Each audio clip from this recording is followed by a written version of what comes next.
change.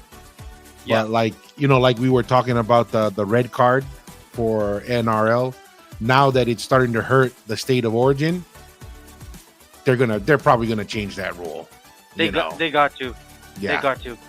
I mean, if there's any sport organization that you want to try to, it's a copycat. That's the reason why a lot of franchises kind of copycat other ones. Remember the Wildcat when that used to be a thing to us? Some still do it, but it's not like how it was when it was somebody did and they were like all the other 32 teams copying. So I think just the get you to optimize your value as a sports business. That I think the NFL is a good model to follow, man. Yeah, no, I agree. I think they're eventually going to get there. Yeah. And like you said, everybody's going on with, once somebody sees something new, like you said, they copy it. And if the rule starts to get in the way, when the rule gets in the way, then gotta make some changes. How's the I didn't look at the England side. If any new Polynesians that's coming out, like Tuilangi, is he kind of up there in age? He's not playing, or is that one of the Vunipola brothers? I know one retired. I believe. Yeah, one is still playing. Yeah, and then I saw there's a French. I don't know about the English team. We'll look them up here in a second, but I know the French have a new Tongan kid, and then they also have that big Samoan kid, the Tuilangi. Tuilangi, yeah, that's one of the sons of like the older brothers. Older brothers. Yeah. So that's like a dynasty. They're hey, Manu'a, I appreciate the shout out, man. Ovato, Malo. Where's Paul Chris? Where is that? Do you know where that is, Mussy? Hey, Manu'a, if you let us know where that's at, is that somewhere overseas? Paul Chris. Hey, the only kind of countries or cities I know with Paul Chris is Minneapolis, St. Paul, the capital of Minnesota. Minnesota? But that's the only, I don't know. I don't know where Paul Chris is at. 10-4. You know what? We'll keep talking here. Hey, everybody, seeing people jumping on from all the different platforms here. Okay, there's here we have another shout out here. Devita Toifoki Ofato, man. Malo from Canberra, Australia. Thank you for cheering in. I'm gonna work in the background just to get the Patreon on. I know, that was something I just we added here lately. So welcome everyone. Oh yeah, way. Nacho. Welcome from San Bernardino. Oh wow. My first, a funny story there, Nacho. My first construction project right out of college was building a high school for San Bernardino Community College. It was the San Bernardino Community College High School. It was a confusing name for that project. It was kind of an interesting thing. And you know what was crazy, Mussy? I get a phone call like my lunch break from Chelsea. Because she saw on the news that, like, in the last 7 days, there were 11 people killed in San Bernardino. It was rough. Hopefully, it's gotten better. Yes, hopefully. I mean, Uku, welcome, Malo. I appreciate all the support, brother. Yeah, no, my connections to San Bernardino, I haven't been there, but I know my father-in-law. He served his LDS mission in San Bernardino, and he loves it there. Okay. So, yeah. That's my kind of thing about San Bernardino. No, and that's the thing. I guess like in the 80s, San Bernardino was like the place to be in California. It was a hot spot, really, really good place to be. Yeah, San Bernardino is special, man. Is it Rosa's Cafe over there? Got the garbage can burrito was pretty good or something like that. Fifita Malo, Ofato, man, Waikato. Chiefs, rough year, man. So close yet so far. Yeah. At least they made it to the final. Everyone was expecting the what's the Wellington team? Hurricanes. Hurricanes. And so Chiefs kind of upsetted them. So yeah, malo. Hey, from the South Sea. I don't know if that was by design or not, but cheers. We're gonna go ahead give some people some more time here to knew to come up and Yahweh, not that wise. That's my Marie. That's the phenomenon that's going on here in New Zealand. And it's gone around the world, man. I'm seeing everybody say Aptawaz. Yeah. Well, apparently you feel inspired that you're gonna be there for the game in Vegas next year. Yep, I made up. So the only NRL game I've ever been to was the Warriors versus the Canberra Raiders at Eden Park, and our brother, what's his name, that's now in England, Conrad Harrell, was playing. Had a great game. Hey, Brian, Malolele, welcome to the show. Oh, Brian.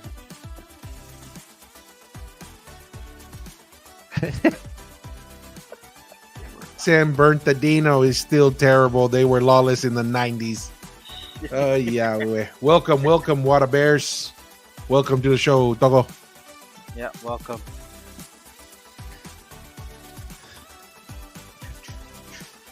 Yeah, just everybody, regardless on what platform you're on, we're able to see all your comments. So appreciate all the love. If you have any questions, we're going to be discussing the 3 quote-unquote empires here tonight. The Tui Tonga, the Tui Manu'a, and the Tui Pulotu. So we'll have... I know you need to control yourself. Yeah, it's funny. But I don't know how many times... those. I don't know how many times you got touched, but... Man, like... But this is the purpose. Go ahead. With our purpose is to establish where was the headquarters. That's where we're at the origin of Polynesia. Yeah. And then at the end, bring everybody together who's wants to, because we are all one people. So that's kind of the thing. So it looks like we still have to sort out the beginnings. Yes, 100%. And that's something, for all our brothers and sisters throughout Polynesia, as you mentioned, Masi. At the end of the day, we got to find out where the source was. That's because if we don't start from the right spot, then everything else doesn't make sense. Yeah. But at the end of the day, we're all one. Yeah. Well, that's why there's so many, and it's kind of right. And that's the reason why we're kind of doing all of this, and with Dad's research and stuff, it's because everyone has their own thing, because we have people who have degrees that think they know their stories, and people are holding into that. Well, 100%. And the important thing is like, we appreciate education. It has its place. It's good to make money in the Palangi world. It's good to make money in the Palangi world. We are living in a Palangi world. It's good to get the degrees to make money in the Palangi world, but not to find out the origin of Polynesia. Good stuff. Malo, Jamie. Yeah, I remember that too. It's funny how you always remember getting scolded. Doesn't matter how old or how young you are.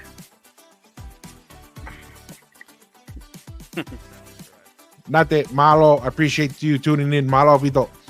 Malo, Nate. We'll give everybody one more minute here. But once again, put your comments. We'll go through them.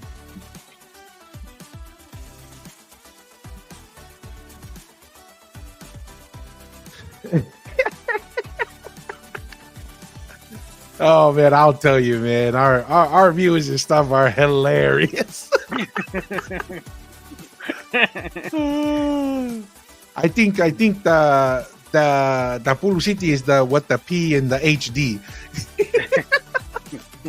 It's only Pulu City hot degree. Yeah. Well, I guess what he's trying to say is whoever can Pulu City the best Ogusai. and I will say, there's a lot of truth to that. Unfortunately, I've done it, right? When you gotta write some papers and stuff. That's why, for everybody, the viewers, I don't know if you guys remember, but on one of our podcasts in the past, we were talking about how, wonder how many Talanoa Maria in the Kava session has led to like a bunch of guys PhDs and stuff. So oh, Malo, David, We'll talk about that a little bit. Apparently, for some of our brothers and sisters, they're looking for more evidence. And 10,000 plus mounds apparently is not evidence to them. To build 10,000 plus mounds. Yeah, yeah. Well, yeah. Some people, and that's the thing with the whole oral history, right? That oral history is important, but we all know the weaknesses with oral history. Mauhala, because you get a certain group get this way, certain group get that way, and they'll just hold on to that. That's why it's oral history goes on with our sites, like the guy mentioned. Yep, 100%. We're going to go ahead and get started. We'll run through our intro real quick, and then we'll get rolling. But welcome, everyone.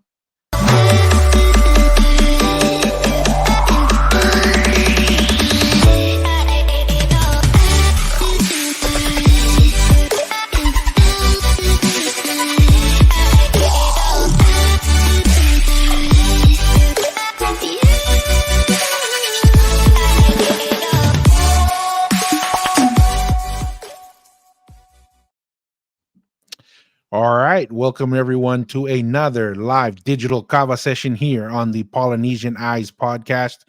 You have from South Central Texas, the Lone Star State here, Tua. We appreciate Masi joining in all the way from Aotearoa. Masi, how's your neck of the woods going these days? Man, busy. This past week was pretty busy. Got a haircut. Wife cut my hair. Had some breakfast with my in-laws. Washed my car. Did some personal work on my laptop, and expecting family to come sometime soon, next week or something. So yeah, got a busy week last week. Yeah, but yeah. New Zealand is good. I mean, South Side, South Auckland. So far, so good. Beautiful day today, but it's cold. It's our winter here, so get a little bit chilly the last few nights. We're really cold, but other than that, Tika, all good. Yeah, cool. How about you? Weather-wise, how's family? What's actually surprisingly today was not sizzling hot in South Central Texas. We're getting ready for the hot season here. It was pretty reasonable, mid 90s. I was, right now where it wouldn't be a surprise if we just have 100 degrees for 40 days in a row last year. So that could be something. Hey, looks like Nacho is from Manu'a, Masi. Oh yes, Nacho. I live in Manu'a. Yes, I live on Manu'a, just on Hill Road, Manu'a. So this is the neighborhood security right here. Mussie's doing the neighborhood crime watch. Yeah. Hey, Clyde Moore, appreciate you joining, man. I appreciate all the comments and the love on social media. Before we jump into some of the other comments, just another quick announcement. The Polynesian Eyes podcast is now available on a bunch of your favorite audio podcast platforms. That includes Amazon, Apple Podcast, Spotify, and iHeartRadio. We're about 6 or 7 episodes into it. We'll continue to upload it. And so please, that's another way to enjoy it, access the content. I appreciate everybody's comments and feedback there. Looks like Nacho was on Roscommon Road. Masi, is that close to you? Know. Yes, yeah. I know where that is. It's a bit, but like a 2-minute drive from where I'm at. Okay. Yeah, very, very popular road. That's cool. Cool, Nacho. Millions of PhDs come out of the Kava Circle. and you know what's hilarious? It's kind of hilarious, but sad at the same time, because I've seen this happen so many times. Unfortunately, we have some of our brothers and even our sisters who come through. They go through their educational process when they're in need, or sometimes to pay for their schools and stuff. Guess where they go to get help sometimes? You know what I mean? They'll go to the kalapus and they'll raise money. And then once they make it, quote unquote, then all of a sudden they kind of siolalo to the look down on the kalapu guys and all that. When I'm like, wait a second, man, a lot of these guys pretty much funded your education, took care of you, gave you a job over the summer. So, you don't want to forget the people that helped you up the ladder. No, and then the thing about PhDs, I find it too that when it comes to giving too, once they get their degrees and have their job, the Kawa guys are a lot more giving when it comes to supporting their village and still paying for school fees back in Yep. Tonga. So, I mean, the Kawa guys, man, they're very giving people. No, 100%. And you see it all the time. Like you were mentioning there, people traveling back and forth. Hey, Nacho, oral history is like Chinese whispers. That's the thing, is you have to figure out what the heck is going on, right? So you Yeah. can't, and that's part of the conversation we'll have today. Um, is we're going to walk through some comments and really have some discussion on, really want to focus the discussion around, first off, let's start with the Pulotu comments here that we see quite a bit. And I'm, we had some discussions. It seems like Hey, there what's are, that comment? I see one Tua that says what he thought he deleted it or something, or yes, that's the thing. what's We're going gonna, on? I have no idea. Number one, homeboy here must be a PhD. Look at the comments here. Pretty extensive. And I guess this is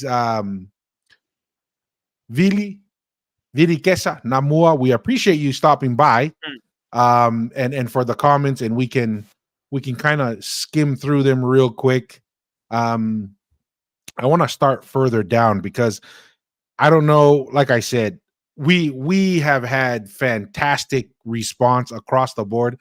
We literally, this is um a list of the comments. As you can see, we can't get through all of them. It's just not possible, not feasible, and respond to all of them. And as you mentioned, this brother here felt that maybe we were erasing his comments. I can 100% confirm to you that that is not the case. Um, we try to answer, and we leave every comment in there. Really, the only comments that are a little rough sometimes are those who get a little too excited and get a little too gangster for our PG-13 that we tried to keep it to be.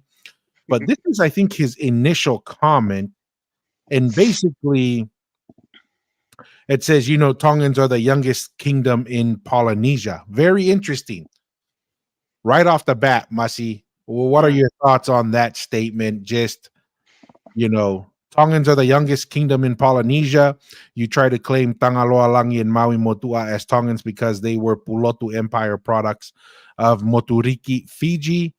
Try and read Frank Joseph's ebook called The Lost Civilization of Lemuria. I never heard of it, but maybe we'll take a look at it. The World's First Colonizers, which is written in that book, how Papuans and Malaysians know a splendid, powerful headhunting kingdom from the east where the sun rises and sets.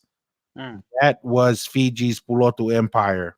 Also, why Pulotu, Bulu, and Motu are located on that side of the Pacific, as the original Pulotu in Fiji was located in the heart of Bulu, which was created by Ratu Maibula, who lives in Langi. So where is Langi in Fiji? To him, he's saying he's in, well, yeah, that's in Bulu, maybe Mm. maybe in Akapulu. That is Yeah. why our forefathers called Bulu as Vunilangi. That is flooded underwater between Viti Levu and Vanua Levu and Ovalau. I mean, it's a hard to kind of get through this, but I think Yeah, very his very wordy, and it's yeah, could should be, it should be just simplified, because like you can't, I don't, to me, to my understanding now about Fiji, there is no historical sites that says that there even existed somewhat of an advance or an empire through the Mhm. Pacific. So that's the issue I have with that. And hey, appreciate the was it the what do you call it, Poso over here, with his theory.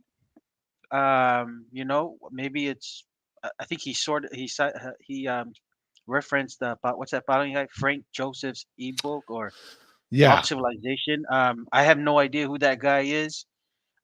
Is he one of those guys that lived back in the days, like, because we talk about George Mason, that we kind of, one of the few foreigners that we kind of source our reference of kind of how Tongans were back in the days and how they behave. I don't know who that Frank Joseph is, but I don't know. Do you have any idea what? No, never heard of him. And here's the thing.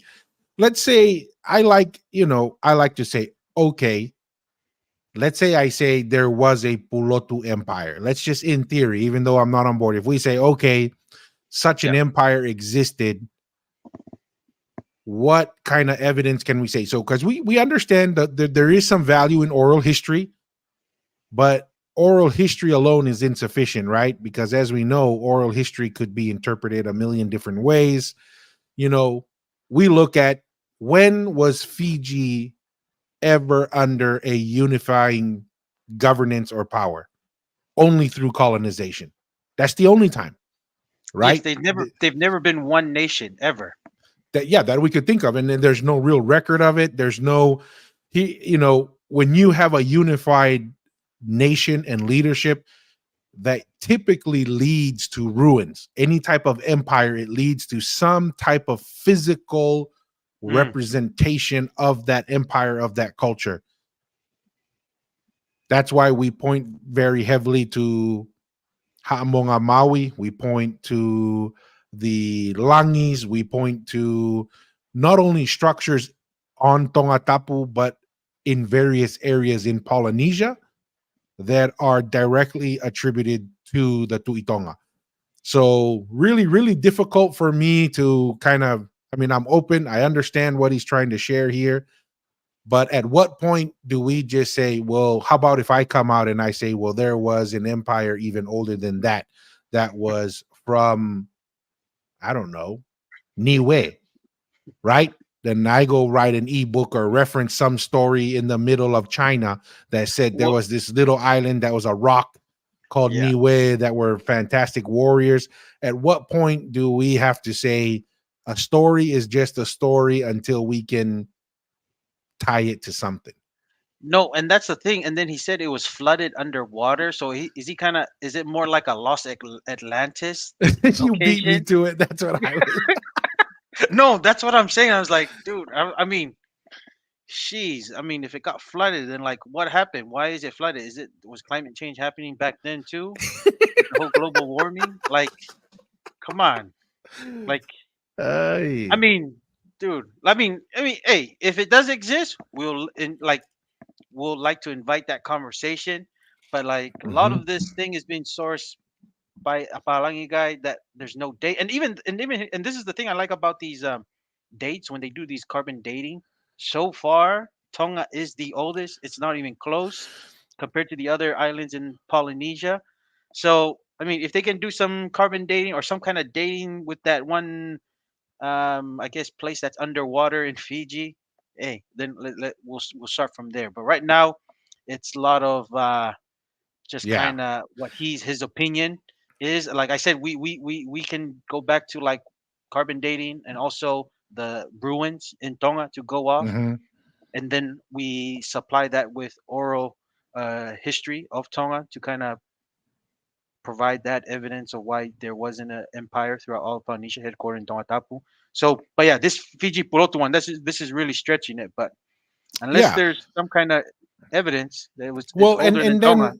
and then he's trying to express here that Maui and Tangaloa seem to be Fijian. Now that is very interesting. I mean, Tangaloa has been using the kava ceremony from the very beginning. Mm, If Tangaloa was from Fiji, why is the more Fijian word for kava Yangona, but then rest of Polynesia uses kava, right? no, yes. And even then, throughout Melanesia alone is not a consistent word for kava. And so, see, this is the kind of things as we say, okay, you present an idea, Mm. as you Which we think like. about it, Yes. yes, we're Yes. open to it, and we say, okay, let's explore it. This is what the Yes. whole purpose of a kava session is. That's why we have digital kava sessions here, and we Mm. explore the idea. What evidence is okay? So we're saying Tangaloa was Fijian. Okay, Tangaloa used the kava ceremony as part of installing Ahoetu. The term kava is consistent throughout Polynesia. If we Mm. came from the Tu'ipulotu Empire, why is it We would. only Polynesia Yeah. that uses kava and Melanesia and Fiji use different words Mm. traditionally? Mm. You mean that alone? I don't know. I have a couple comments here. We'll add. Uh, hey, God loves you, Malo. Welcome again. Hello. Glad you were able to join. Have another comment here from Tevita Toifoki. There's over 600 books on Tongan history here in the Australian National Library, and the only mention of Tui Manu'a and Tui Pulotu was on Dr. Mahina's single sheet essay.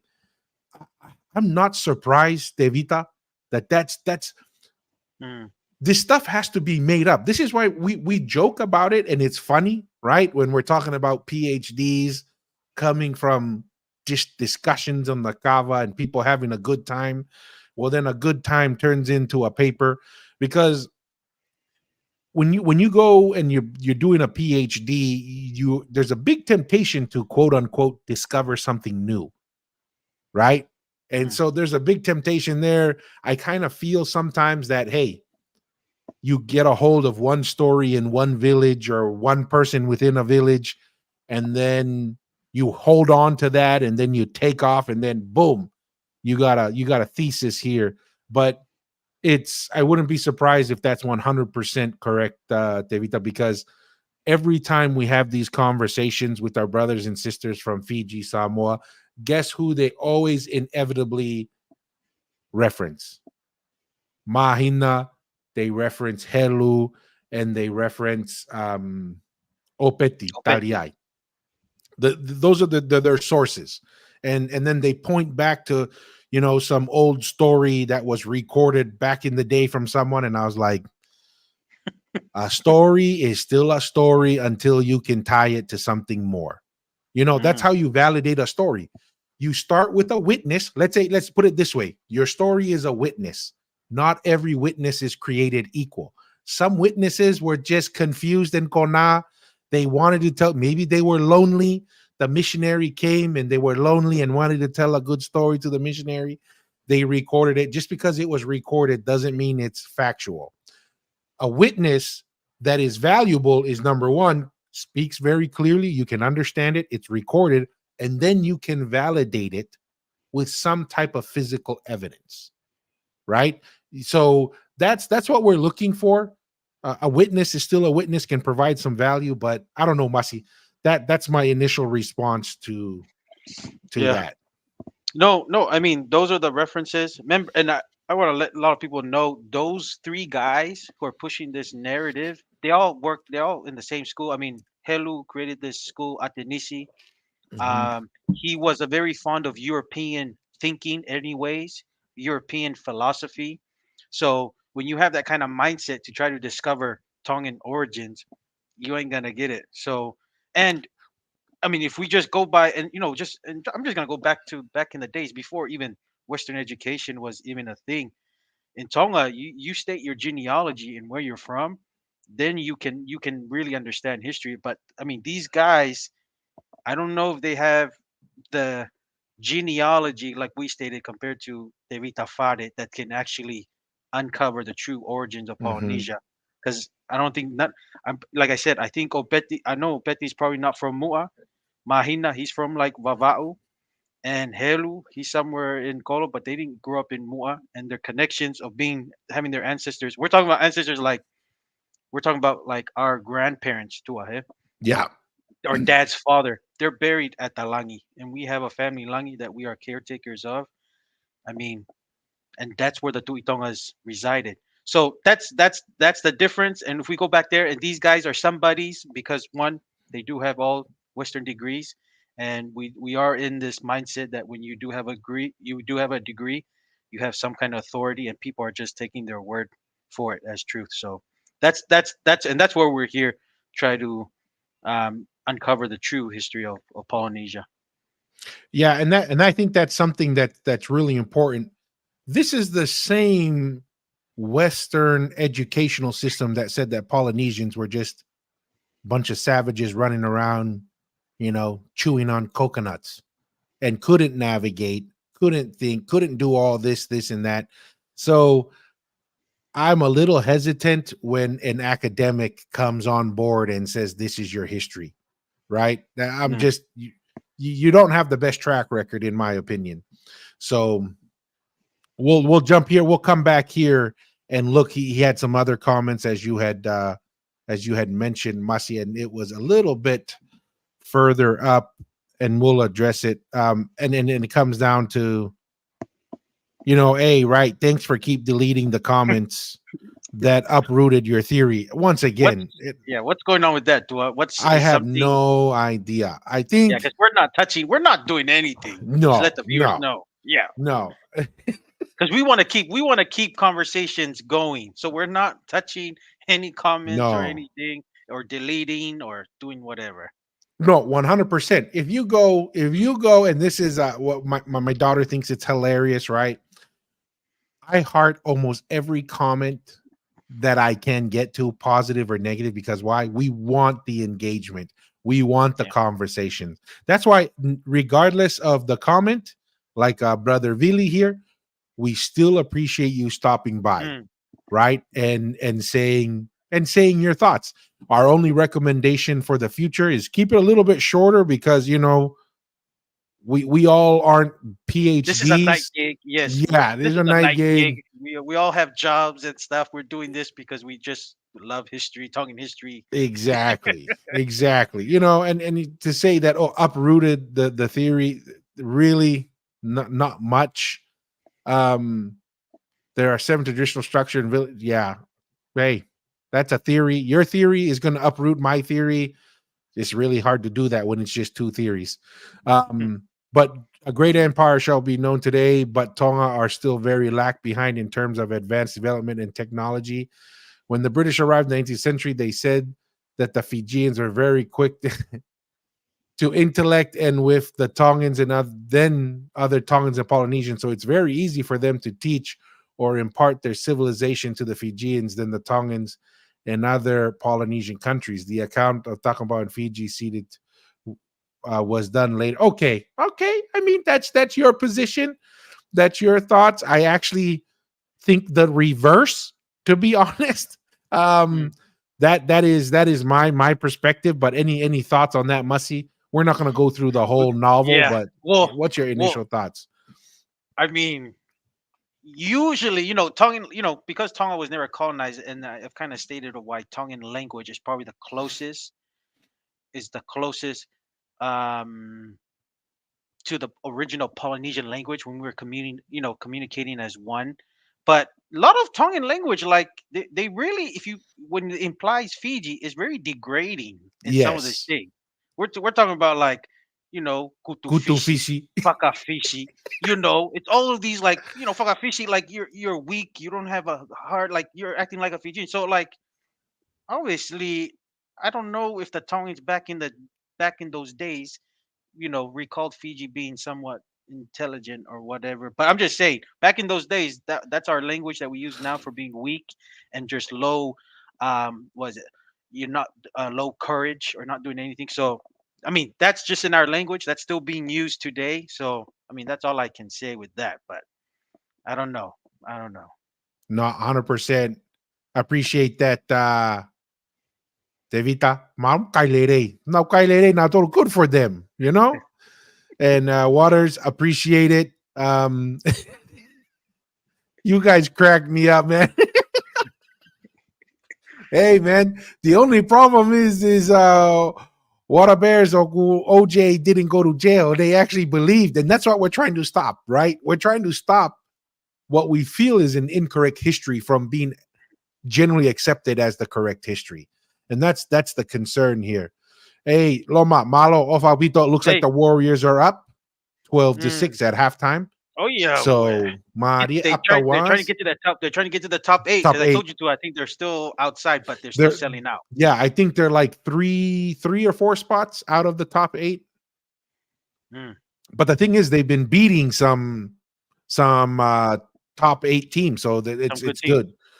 Um, here's the other thing that I want to bring up on that comment, that somehow the Fijians were much more sophisticated. Number one, very difficult to come to that assumption considering that they were so fragmented. This is why Takombau and Ma'afu were so influential, even though they only controlled small portions of Fiji, is because the rest of Fiji was fragmented. The other Mm, thing too is, let's just talk about the Navy. What made Tonga very, very powerful was the Navy. That's what made Ma'afu very powerful. This is why he could only really invade on the coastal areas and on the smaller islands. Mm. And really, when it comes down to the fact, is this: there is no real documented oral or documented history of Fijians doing long distance travel. Okay.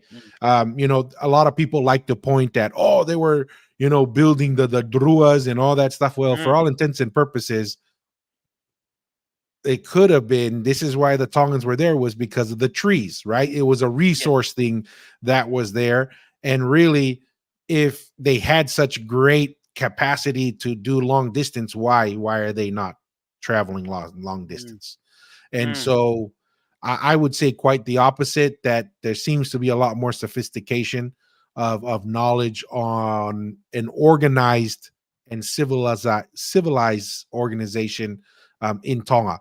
That's the reason why I believe Tonga was able to survive colonization. Mm. It's actually the reverse of what this brother was saying. Is he was saying that the Tongans weren't able to learn as quickly as the Fijians. Well, the fact that Fiji was colonized and Tonga wasn't is exact proof of the opposite, right? Mm. Because the Tui Tonga and the political and social system in Tonga was sophisticated and they were colonizers themselves, they understood the game. They understood what the potential was there.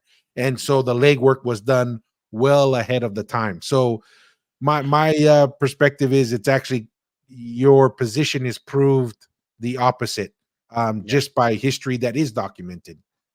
No, and the other thing I'm thinking of, I have at least the Tui Manua. They have a list of somewhat title holders. I've never seen a list of Tui Pulotu. So if our brother can, if brother can, Fijian brother can bring some actual people of title holders of that Tui Pulotu empire, that will be a good start. But yeah, I mean it's very oral, and he's very opinion that he's putting.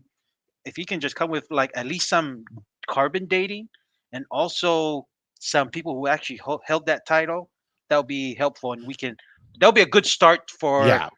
for this conversation to actually evolve. And that's why the Tui Manua is bit further ahead, because that was there, that is mentioned in some of the oral histories, and also at least there's some list of title holders. No, But yeah. 100%. And this is seems to be the common thread, right? Because everybody seems to accept that the Tongan Empire existed. It seems the only argument is, well, we're just older. Well, just because you said you're older doesn't mean you're older or that it's real, right? This is the It's argument that I'm kind of getting exhausted of it's so hearing. old. They so old. They don't know the names of the title holders yet. Yeah, it's It's so like, come old on. that it's older than Adam and Eve. Well, I was like, okay, all right. So I guess that Tui Puloto came before that. So let's go get through some of the comments here. I appreciate all the feedback. Hey, Shefita, welcome to the show. Appreciate it. Mm, awesome. Um, David, there's a lot of videos talks about a lot of videos on YouTube that talk about it because these were experts who studied limestone, and I think he's referring to some of the. Let me go up here. I may have missed a comment. We're flying with. Oh yeah, he had an initial comment. Hey, sorry guys, appreciate the feedback. This is awesome. So I Mm, gotta just archaeologists studied the Ha'amonga Maui. Notice the gap you see on the side of the top stones, with how much has deteriorated. They can date it back being over 50,000 years old. Um, there's a video on YouTube that talks about it because these were experts who study limestone. Now, that is a very interesting comment, David. Tevita Fale's position on mm, this is that the Ha'amonga predates the Tuitonga.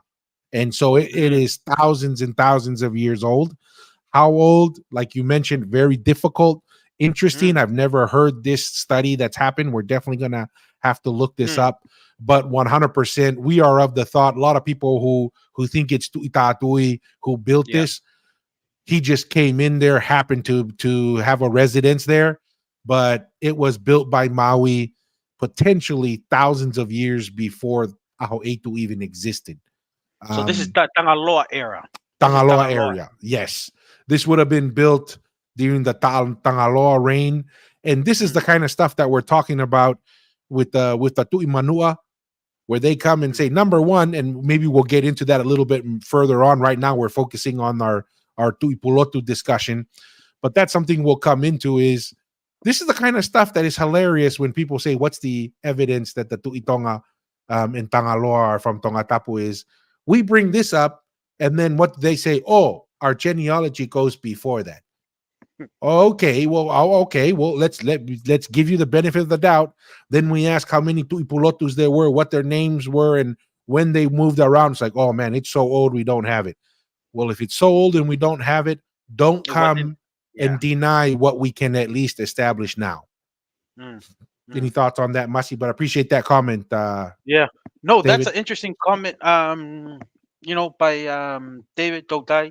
Because I know dad has been very strong on that stance that because what's the date right now, Tua, on the Ha'amonga? Like 950 or right or something? It's 950 even AD? after 950 because 950 from the traditional lists from the Wesleyan is Ahoetu, and then Uh they're putting Tuitatui like in the what, the 11 twelve 11, then that's when the hundreds. Ha'amonga, yeah. Then they're Because saying dad, that's when the Hamonga was built, but all yeah. evidence seems to prove otherwise. Yeah, no, in my conversation with David Tafari too, he stated that the hot monga is older than that. So that's very interesting. Thank you, Doglai, for that comment. Then that kind of gives, maybe the better technology of dating ruins and materials are probably going to get better, and then maybe that will push the date back and kind of verify what Fade has been saying.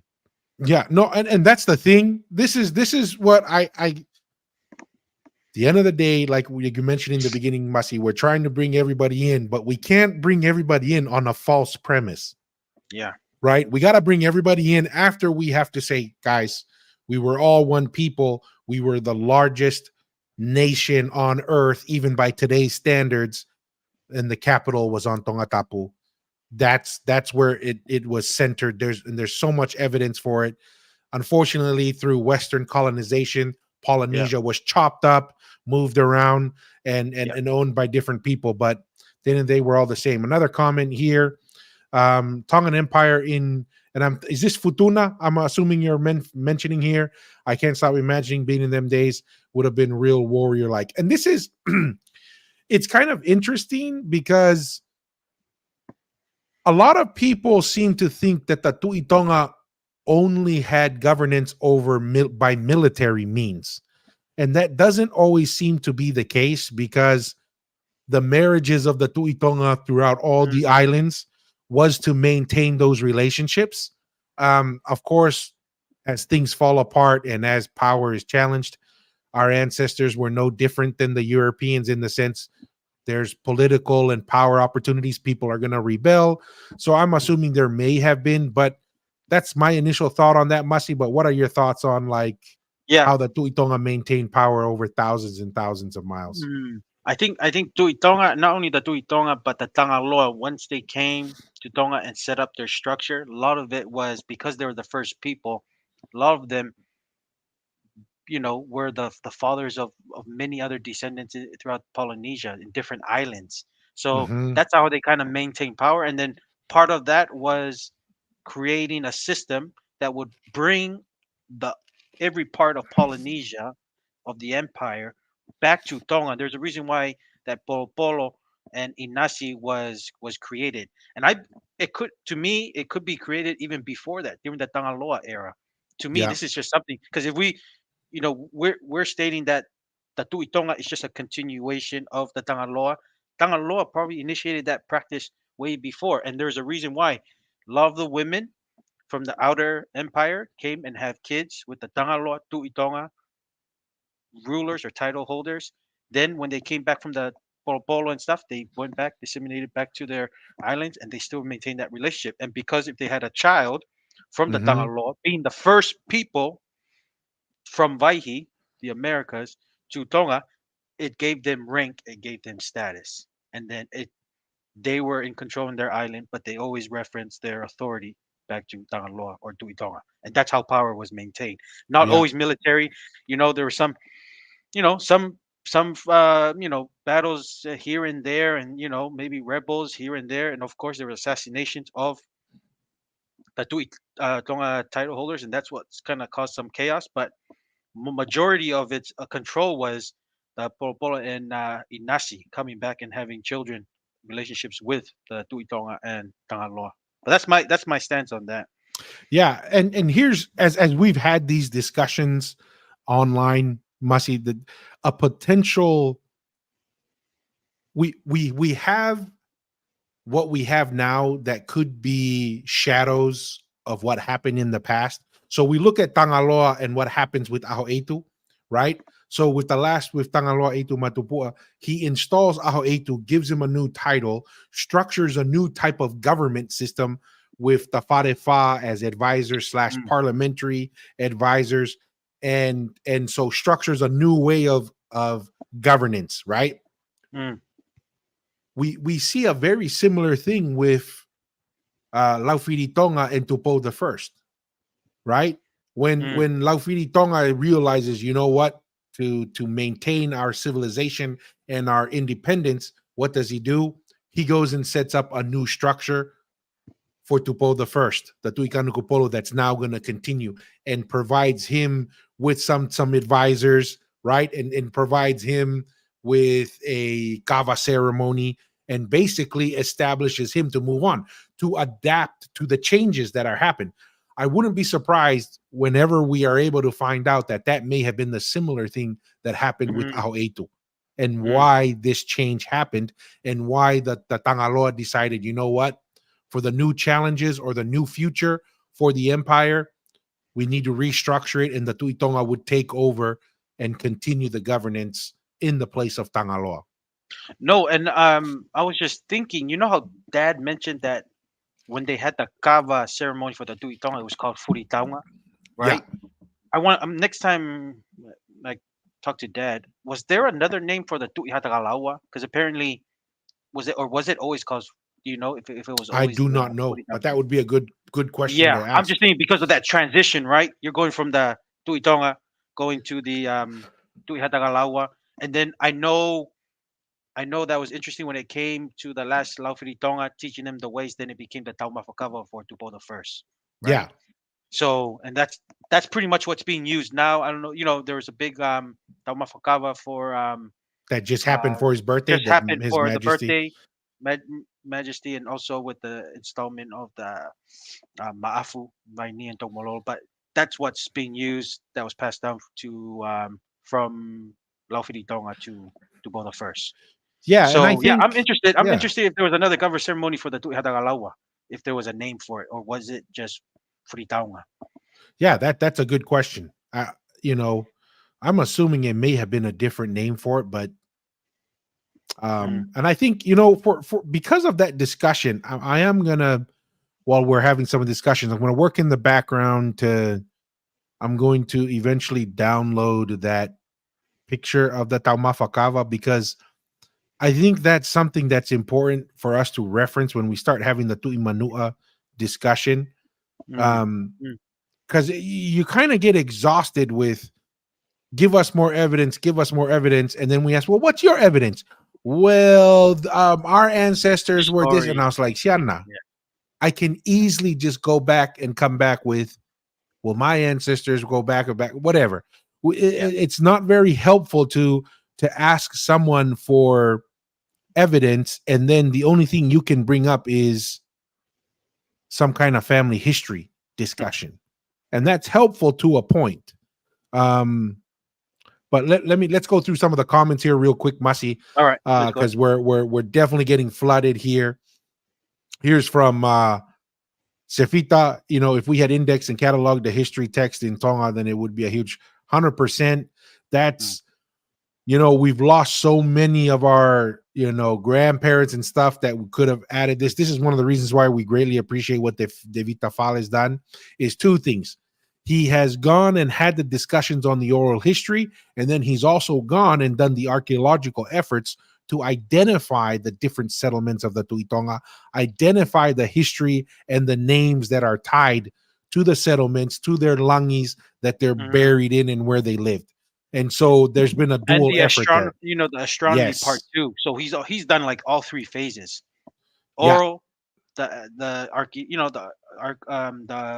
ruin sites, and then the astronomy, the Polynesian astronomy. So yeah, I And they're mean, all connected. That's what's amazing, right? And when we go through hopefully the Furitaunga chart that De Vitafal has put together, we will see the astronomical knowledge is tied to the cultural and social structure in the kava ceremony, and it's reflected in the mound building. It's quite amazing what our ancestors were able to do. From Unfathomable 714. My uncle name is Pulotu. Not sure if it's a family name though. This is our point exactly, brother. For all we know, the Pulotu in Fiji could have been named by the Tongans because Pulotu is not a physical place according to the Tongans, but they named several areas Pulotu, Pulo- right? And even what are the two is Pulotu Aka Aka and Pulotu Mau. Tumau, yes, Mau. heaven and So hell. even yeah. So there's a lot more. People just talk about Pulotu as a place. It's a much more sophisticated idea than just a location, right? And so some people just kind of dismiss it in that way. Another comment here. It looks like Sefita was with Danny. It says, as Nela was saying the other night, the Tui Manua does not have archaeological evidence to support comparatively to the Mm, Tonga Empire. that's the big one. That See, and some people really enjoyed this analogy, Mussy, from the last time that we did it. eh, The car analogy. We got the sports car. It all looks nice and shiny. We got 3 sports cars in front of us. They all look nice and shiny. They look beautiful. You walk up to the Tui Manua one. audit inspection. Yeah, you go up to check, you're expecting like a muscle car or a race car engine. You open up the Tui Pulotu, there's absolutely nothing under the hood, right? You don't see anything. You go to the Tui Manua, you open it up and you see a little squirrel on those little wheels. And you're like, well, I mean, I see Squirrel or something. hamster? Hamster. Yeah, squirrel is probably a little too generous. A hamster, Eh, right? A hamster eh, running on the wheel, and you're like, oh, they have a Tu'imanua line. Okay, that's interesting. yeah. That's something, Mm, right? And we people recognize there was a Tu'imanua. Okay. Then when you go to the Tui Tonga Empire and the Tangalo Empire in Tonga, you open it up and you see all the telltale signs of what you would expect of an empire, right? mm, Unified leadership, a political system, a sophisticated social structure. You have a religious backing behind it. You have archaeological, you have astronomical or scientific knowledge. You have long distance traveling. I mean, you have all the bells and the whistles. And yet, I find it hilarious that some of these people show up and say, well, what's your evidence? And I'm like, dude, you bring some evidence to the table. Are Oh you talking man. about the peace person or increased Yeah. peace? Eh? Increased peace, which by the way, our viewers are absolutely fantastic. There's like 2 accounts that some of our viewers are like, you know what? We think this is the same guy. He said one of the guy, I wish I could find it. There's just too many comments, but I Eh. cracked up. One of our viewers was like, you know who you remind me of, Peace? You're that Mahu guy from The from Mentai Manti Teo. having two having two personalities, eh? Some bipolar going on, man. And then you wonder why we can't take you seriously on the Tui Manua. Oh man, it's hilarious. Um, Here's another one. I think this goes along with some of your comments, Mussy. The Tui Manua time frame is younger than Aho Eitu. Ye- Yes, no, Nacho, and that's what the thing. I just took Dad's list and the Tui Manua that I could find online, and just went back from the most recent and going back. I think there's only like 41 that they have online, right? And all the title holders, and then like I said, the Tui Tonga is 54, and that's the best Fale could do. And we're still gonna discover maybe some other ruins or maybe some other names that's only gonna add to that. But that's so far that we found. And those and that's the thing, right? It's hard to take the Tui Manua account because one, there's really no ruins where they were buried. At least Yeah. David Tafale's account, he can point you to every Tuitonga and that his list of 54. He can tell you exactly where they're buried in Tonga today, and Yeah. that's the difference, right? I'm just giving the Tui Manua the benefit of the doubt. Okay, these are their title holders online, 40, but like to tie them out, to tie them where they're actually buried, and to have some kind of ruin, some archaeologists can find something that it was they were buried here just to signify that it was a sophisticated empire, and I don't see it there. So that's the weakness between the two. Yeah. And honestly, the more I have the conversations that we're having, Mm, the more doubtful I get that even Tu'i Manua would have been a descendant of Tangaloa, right? mm, mm, Like I used to believe before all these discussions, oh, Tu'i Manua was a descended from Tangaloa, but Aho Etu was just the heir. But the fact that they're even younger than Aho Etu is like, well, yeah, Tangaloa ended and they went to the Tuitonga, and if the Tu'i Manua is younger than the yeah. Tuitonga, then It what could be an Tangaloa? offspring. It could be an offspring from a Tuitonga that had a kid with somebody from that island Manua, because we same thing with Fiji. Samoa wasn't a nation back in those Didn't days. It was just exist. more. Yeah, They didn't even exist until colonization. It was that a person from Manua, that a woman that had a child from Tuitonga title holder, and probably gave birth and then gave born to the Tuitonga, Tui Manua, and maybe that's how it started. But yeah, yeah. it's pretty weak, the Tui Manua No, and that's the stand. thing. The more you, and this is the thing that seems to be the consistent thing that we see across the board. We dig into the other ideas of Tui Manua, Tui Pulotu, and the more you dig in, the shorter or the younger it becomes. Tonga is the absolute opposite. The more they dig into Tonga, the longer the history gets, right? So, I mean, it's like I said, the more we have these conversations, the more I'm like, Masi, I think I've been giving the Tui Manua more benefit of the doubt than they Mm, deserved, maybe. I don't know. mm, mm. So, dang, I appreciate all the comments. We're gonna try and get through them. Hey, Betty, appreciate it. Thank you for the love. Hopefully, all is good in your neck of the woods. Clyde Moore King Alpha has posted some stuff regarding the Tuitonga and the Manu'a Samoan literature and oral stories stating the Tongan influence on their islands. 100%, 100%. Any thoughts on that, Masi? While I look, this reminds Mm. me of something. While I look on Okay. our Facebook, something interesting. But any thoughts on that? Yeah, I mean, Tongan influence was everywhere because we were all subjects of the Tuitonga. So I think everybody was considered Tongans. I mean, that's how Tonga became a nation. We were all subjects to the Tuitonga, and were considered Tongans. So their influence was everywhere in Polynesia, especially with the marriages of women or high rank women from different islands.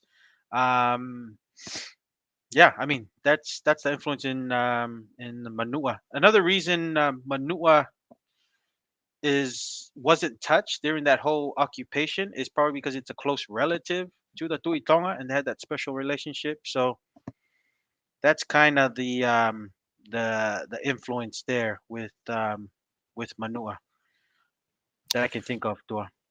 Yeah, 100%. And, the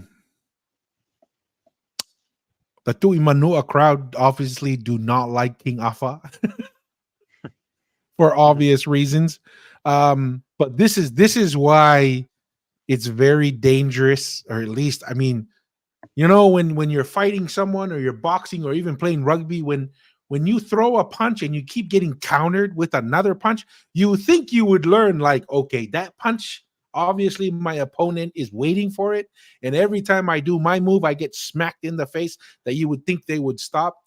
i'm gonna i'm Here's gonna share another some. here's Oh, another go ahead, analogy Mazi. to no, I was just thinking it's like not even that. Like when you're beating up somebody and you feel sad, right? You're like, dude, yeah, like I feel bad for this guy. Just let it go. He picks up himself and then he goes home and then he says, Comes the next day, he said he wants to a rematch. He wants another fight. He didn't have the right shoes, or he didn't take off his shirt, or Yeah. and it's like that. And then He you didn't beat him drink up his again. vitamins that day. Yeah, Yeah. you beat him up again, and then he comes and there's another excuse. He's like, I want another rematch. After he's all healed up, it's like, man, it's So like that's why, yeah, it's like Mashori. It's a little Mashori, you well, know. here's the thing. Here's the thing that I'm gonna get to, Masi, because it's like what you said, right? I just feel like these people are just not figuring it out. So one of the things that they're always referencing, like certain like books and certain like Mm, literature, right, as evidence. And lo and behold, we have someone who had already read some of their sources in the same book, that these people reference as mm, evidence of the Tu'imanua. Is this comes from there as well. And what says, we'll start from these last two paragraphs right here. Most of these myths, especially those referring to divine origin, emanate from Manu'a, whose king, the Tu'imanua, said he could prove, once you can see, he said once again, someone's story could mm. prove a long genealogy to be the direct descendants of Tangaloa, the creator of heaven and earth, of man, beast, and vegetation. Of all things created, Manu'a was first, assert the Manuans. Apart from the legendary Tu'imanua Fiti Aumua, who is said to have extended his power over Western Samoa, it is a well established fact that the historical Tu'imanua have all deliberately confined their influence to their own particular group of three small islands, entirely satisfied with the supreme and highly dignified position which he enjoyed, and that by divine right in his own kingdom, each Tu'imanuas studiously avoided being embroiled in the incessant petty quarrels and wars of his turbulent and ambitious Western neighbor. Once again, it everybody knows that Tui Manua existed, but within Manua, and couldn't even expand outside of Manua. Really, so how is it that we going to say you managed or oversaw an entire civilization when that you couldn't even manage your own neighborhood? Yeah. No, and the other thing that just came up too, they said there's this umiti that was done in Manua. It's umiti is like their, I guess, inasi or polo polo. And to me, if like I said, if they were having such a thing back then, that culture, because there's a reason. A lot of the sites in Tonga are materials outside from Tonga, like from other islands in Fiji, Samoa, Mm-hmm. Tahiti, Hawaii, Fortuna, all of these places, because those are evidence of when they would come from their respected islands for the Polopolo or Inasi and leave their valuables in Tonga. There's no the Umiti. There's really no evidence to say that different parts of the empire came to Manua to give offerings, and that's why I kind of mentioned, did they give offerings of just seafood and foods that didn't stick?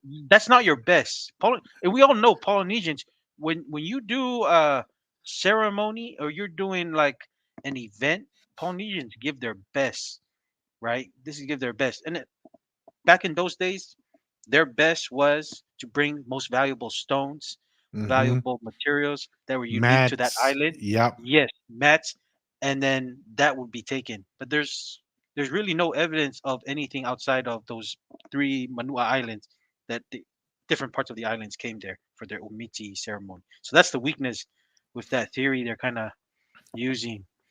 But Not 100%. Hey, Talofa, Uso, appreciate it. yep, Yosua, Malo. Yeshua Malo Soifua. Here's an interesting one from God Loves You here, Masi. I want to believe that the Tongan Empire, the Kaimanawa Wall in New Zealand. If you haven't seen it, it's on YouTube. Kaimana Wall. It's like the Lang. Have you heard of that, Masi? I'm not familiar with No, that. that's new. That's new. What God loves you, he's stating. That's new. I've never heard of it. Maybe I will try to take a look and see what I can find, what I can find on it. Just interested. God that loves you. You know, God loves you. Where exactly in New Zealand is it at? You know, if it's by Auckland or is it in the South Island, Wellington? Because if I am around those area, I don't mind go checking it out. Oh, I see what he's talking about. Let me share um and bring it up here. It's an interesting point there. As it kind of just shows a little bit more like a carved stone Mm. stacked. Where's this at, Dua? I'm not This let is me go definitely back something to to check out. check out. Be there, check out. Taupo. I've driven there many times when I drive to Wellington. Oh, you saw. Oh, yeah, Lake. Oh, yeah. I remember you saying you drive through the Lake Taupo.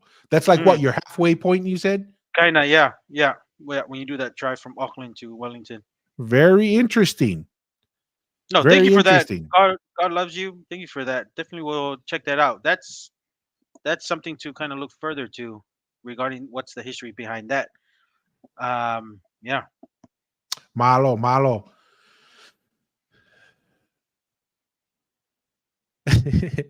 Here's a funny thing. See, this is why you can't trust these freaking academics, man. That's a good point, Nacho. They tried to say that Kaimanawa was formed naturally, but them cuts on the wall were perfectly straight. Ay, Yahweh. Ay, Yahweh. Monya Vito and Nacho. This is the kind of stuff that we're talking about. And this comes back, and this is why I love this example of, see, you can take a guy who has a PhD in Yate and the guy who has a PhD from the university, and the guy from the PhD in the university will walk up to the walk wall and say, oh, nature did this, you know? And the guy with the PhD from construction will look at the guy from Harvard and say, dude, are you a freaking idiot? How the heck are you going to say this is natural when obviously it's been cut and set up Man by made. someone? Yeah. See, Hmm. this is the kind of stuff that we're talking about. You just can't make this stuff up. They can't debunk or our carbon dating, and if we were allowed to dig around our langis and other ancient sites in Tonga, I believe would still be carbon dating on 100%, Mm. David. And I wouldn't be surprised if it goes even older, Further. right? Mm. That just seems to be what we're seeing here. Another comment here. Yeah, wait. Is this a new account? This is someone who's brand spanking new because Haktua is just a new thing. Have you seen that thing online, Masi? No, no. What's Oh, up?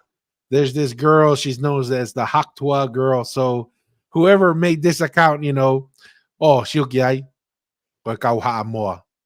Mm. This is what's the name of the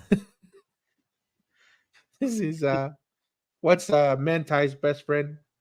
um, the Tuya Sosopo.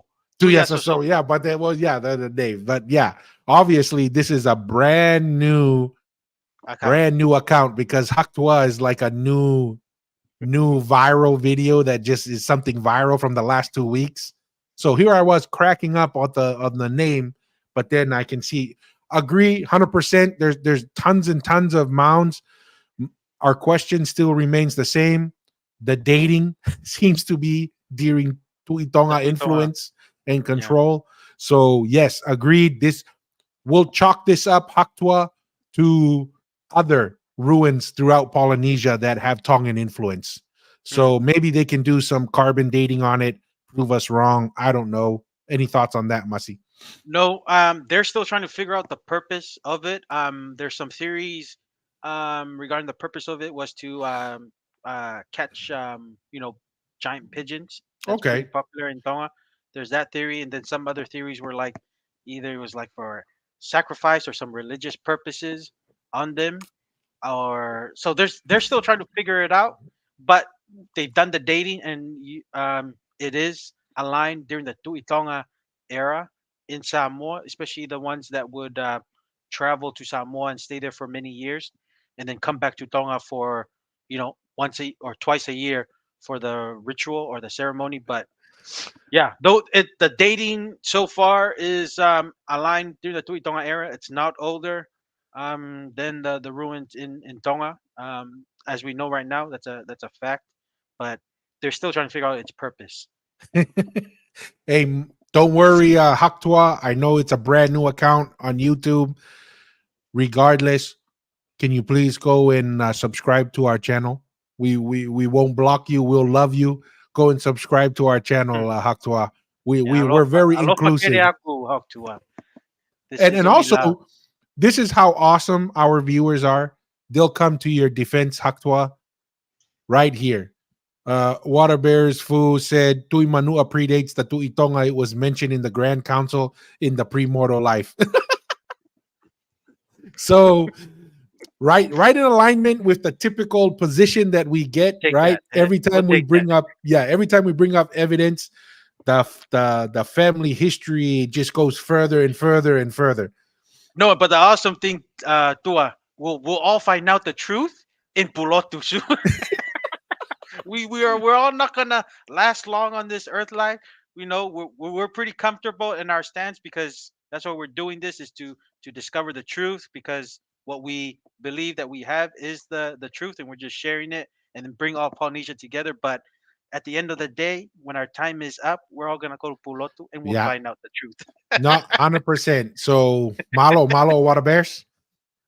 Here's another comment here from our Uso brother here.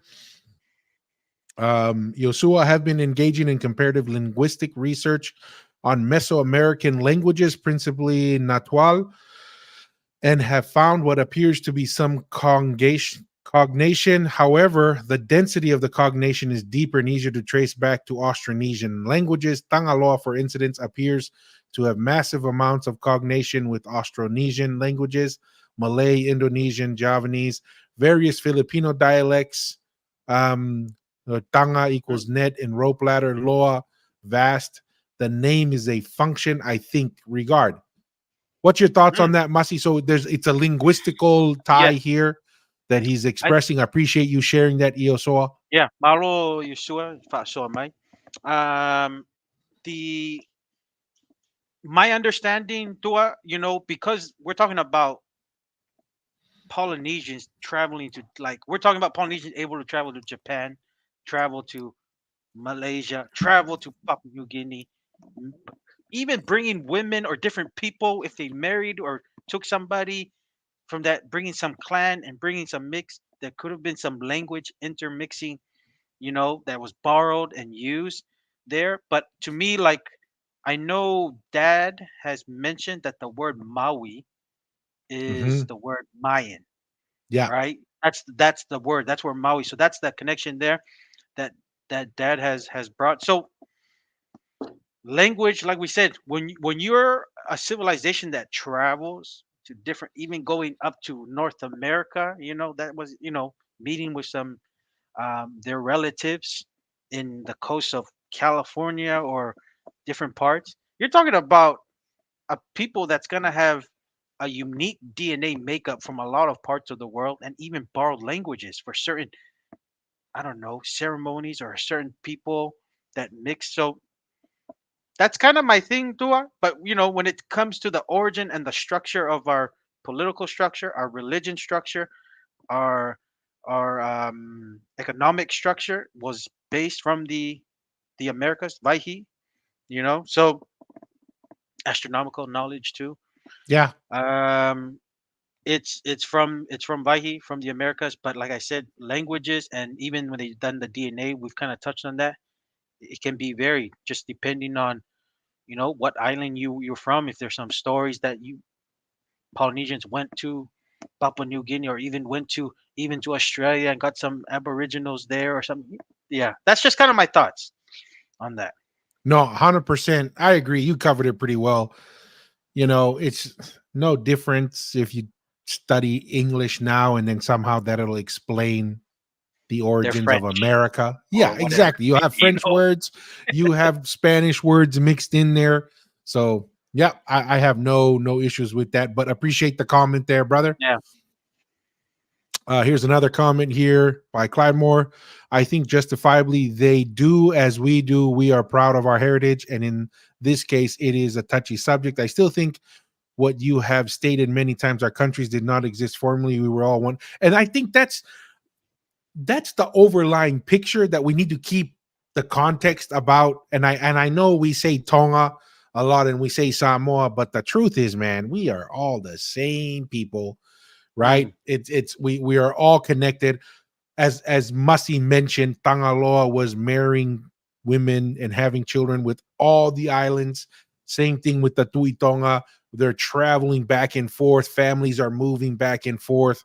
Um, and it was a whole different world back then.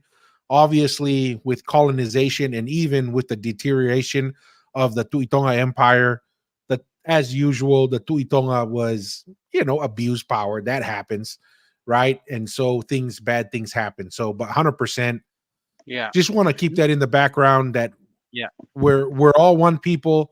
We're just trying to find out the structure and the core and then build from there. But we have to start from somewhere that is correct. Yes. No. And another thing to just to add on to, like, what you're saying about Claymore's comment. I know it is a touchy subject, but I think that it's when when there's no foundation and the core is not settled, no one's gonna really know the truth. This conversation is only gonna keep everyone's gonna still be confused. Yeah. Where was it headquartered? Because even now, right? I think that's the weakness of a lot of the academics now. I feel like a lot of them don't really know, and it's touchy. They're trying to satisfy everybody in a Western context of, okay, because they're Samoans doing Samoa, okay, Fiji, okay, Fiji. It's like try to satisfy everybody is like, nah. We gotta just talk about the truth. And if your heritage is Polynesian, everyone should be proud. Then if you're talking about, say, I come from Upolu or come from Manu'a, then that's a different thing, because those names are much older than the names that we have now, like Fiji and Samoa. Those were only there during the whole colonization period. But like we said, the context is we're all one people, one language. The narratives of George Basin and Mariner even stated it. Hawaiians coming from different places, speaking Tongan, going to Maori, Tahitians, speaking their language, everyone understanding each other. So we're all one people. But to establish where we came from as Polynesians, we're still trying to figure that out. And that's why we have this podcast here. And also, where was the headquarters of that empire? Where did it function from? So then from Yeah. there, we'll everyone's the same, one people. But 100%. And it's just really hard sometimes because we're trying to communicate to each other. And we've all grown up with Samoa, Fiji, mm, Tahiti, right? Hawaii. it's in our blood too. Yeah, you know what I mean? But our brains have been Yes. kind of programmed because that's the environment we grew up in, that these are separate entities, but we're slowly finding out it's like, no, no, no, no. I understand how we got here, that we are separate entities by the structure today, but reality, like you're mentioning, the blood though, the blood is the same blood. It's the same people. We have the same ancestors, and we all came from there. And so that kind of fits well here with Haktua curses are real. You keep with hating on the Tui Manua, bad things are coming your way. Not trying to be like that. I appreciate here's Nacho's response. No one is hating the Tui Manua, trying to figure out when, where, and how. That's 100%.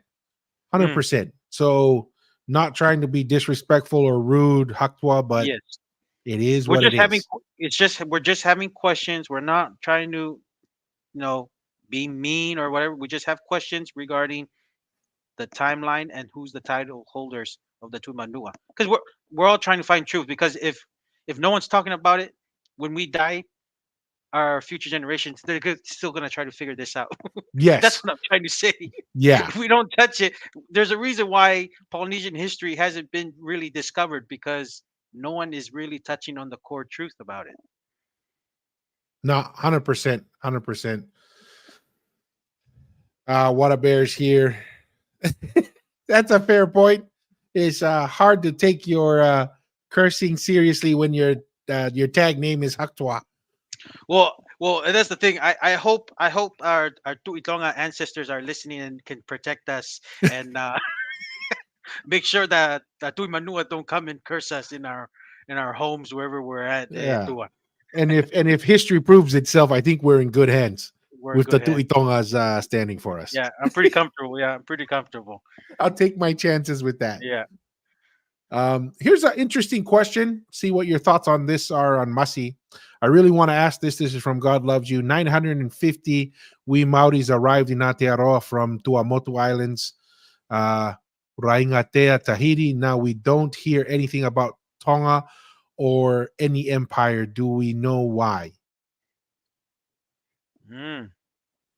Well, I know there's I've heard speeches of some Maoris mentioning Toi. Toi was a Tongan chief or Aiki that was pretty popular that would come to New Zealand, and he would.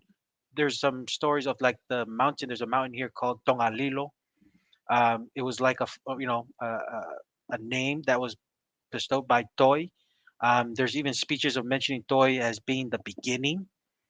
Mm, Tua, that I've heard, and there could be the interesting thing I think about the Maoris also, Tua, like the Tainui, that what I've learned is one of the few tribes here in New Zealand that have a king. And mm, to me, there has to be some kind of connection. I know they only set up the king to have some recognition, to be on the same level, to speak with the royals in England when they were going through the battle of colonization. But to me, that knowledge of having a king structure is very Tongan, and to me, maybe there's some kind of connection through those families. I don't know the details, but when you have a king and they were able to do that, and they still have it now within their region, like you kind of like the self-proclaimed kings, like they have the Tui Vava'u, Tui Ha'apai. They still have the Tui Tainui that's here. There has to be some kind of knowledge with some Tongan um, relatives or connections to kind of actually make that and make it happen. So to me, that's interesting. To me, that's a Tongan thing, because if we believe that Tui Tonga was an empire and the king of its empire, you have to get that knowledge somewhere. But that's just my thoughts, Tua, regarding that. yeah, I agree. One thing I would add to it, that's a couple comments, is because it mentions there like Tuamotu and the Tahiti area. Um, when the missionaries came from Tahiti to Tonga in like what the the first major contacts, they mentioned that on their way to like Fiji or whatever, they had two Tahitians on the boat, and they had the two names were Tafeta and Hape. And the missionaries, they loved Hape because apparently he did all the work. He would go out and do all the work, be very helpful, contribute. And they didn't like Tafeta because he was apparently like a royal descendant from Tahiti. And so he wouldn't do anything, right? He Mm, would just have Tafeta do all the work. And so they didn't think as highly of Tafeta. But here's the interesting thing: Tuitatui's name was Tafeta, Afe. Mm, right? So mm, it's kind of interesting. And there's a royal there, so there seems to be some tie there. The other mm, thing is, I was reading an article maybe 2-3 months ago that they think New Zealand was part of the lost continent that the world had mentioned in history in the past, mm, and that New Zealand is basically the tops of the mountains that mm, remained from that continent. So what I'm getting to is, there could have been people there for how long New Zealand's compared to land masses on the rest of the Pacific are large land masses. You would have to find specific pockets, probably maybe on the coastal, where a navy could go to and come from, and then look at the features that you're talking about, right? Kingly lines. If they have kings, did they build mounds, kind of like that area in Lake Taupo that you mentioned? mm, What those are the things that you would look for to say and talk to those people, and they may be able to share more information and connections to Tonga, or other parts of the Pacific that you would reference. So No, and that's all that's I kind of go with that, yeah, Mussy. no, and that's interesting. When I saw that Taupo, that's kind of the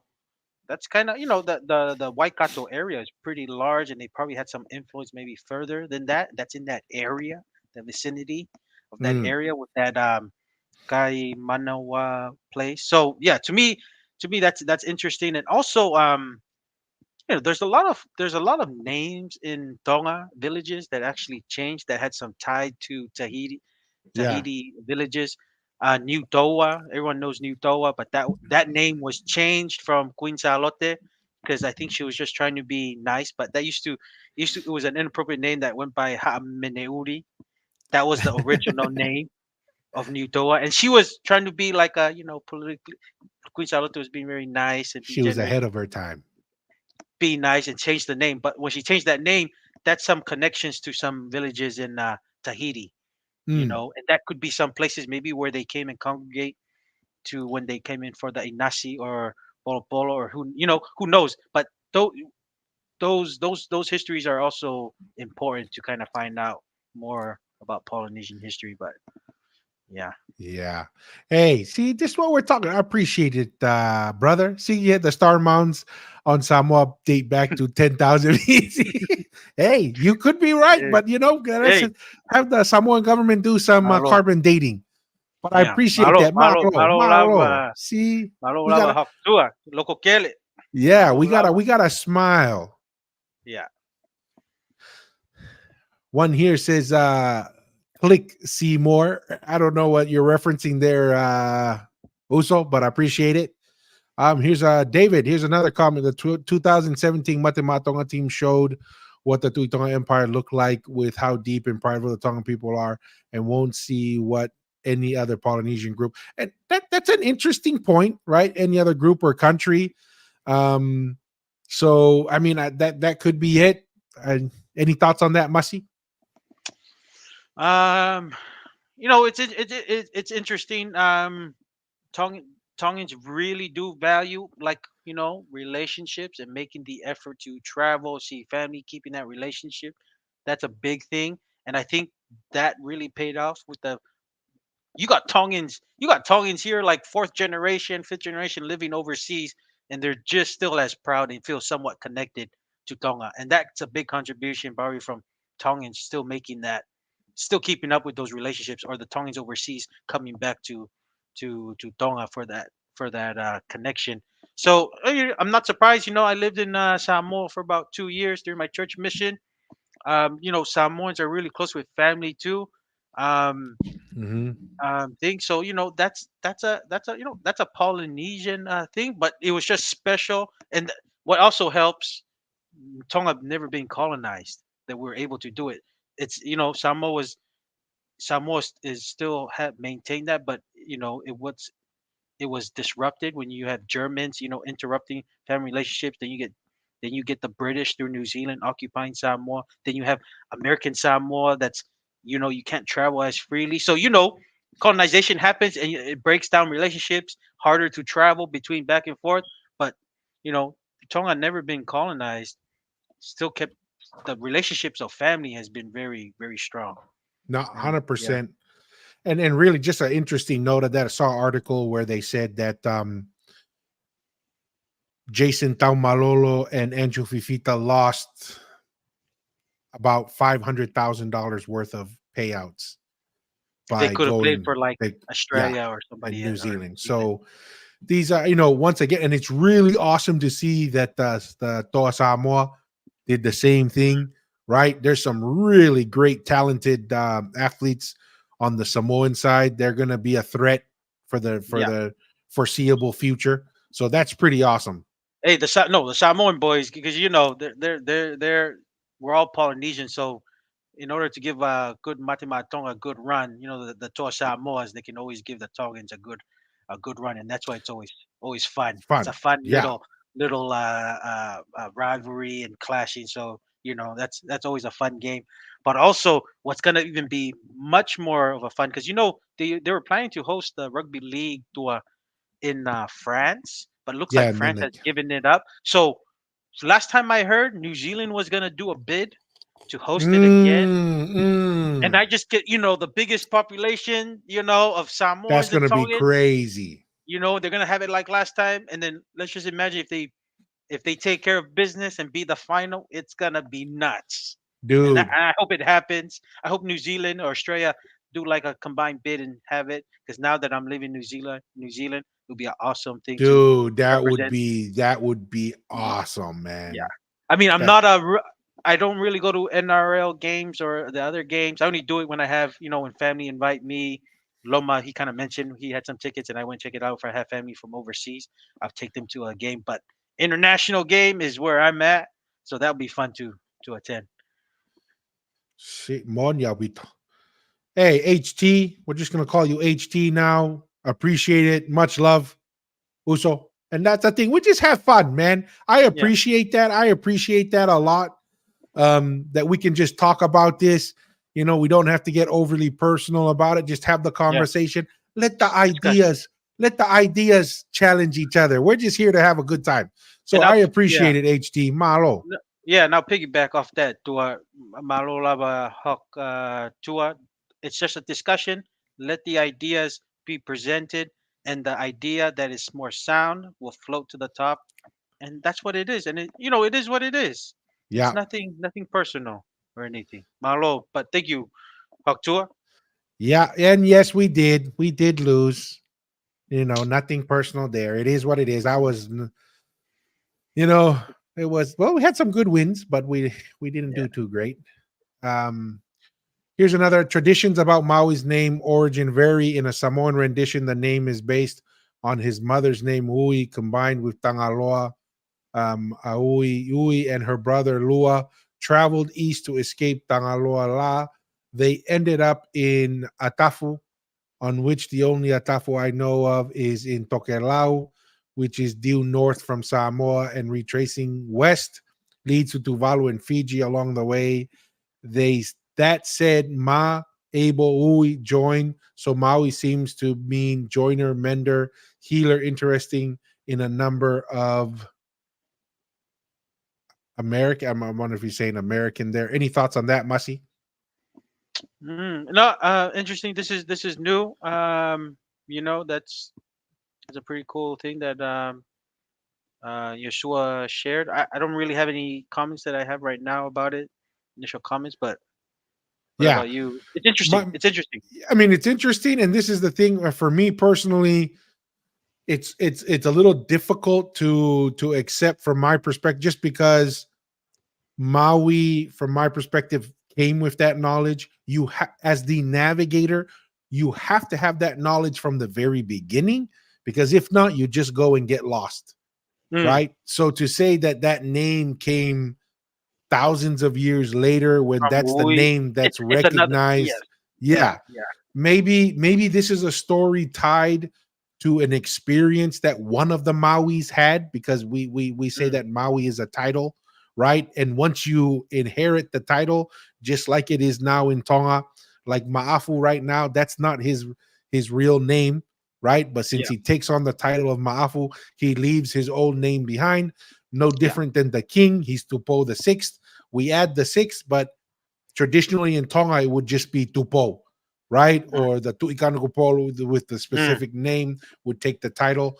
So, yeah, I appreciate No, that feedback, Ioane, but yeah, you have additional thoughts on that, Masi? yeah, no.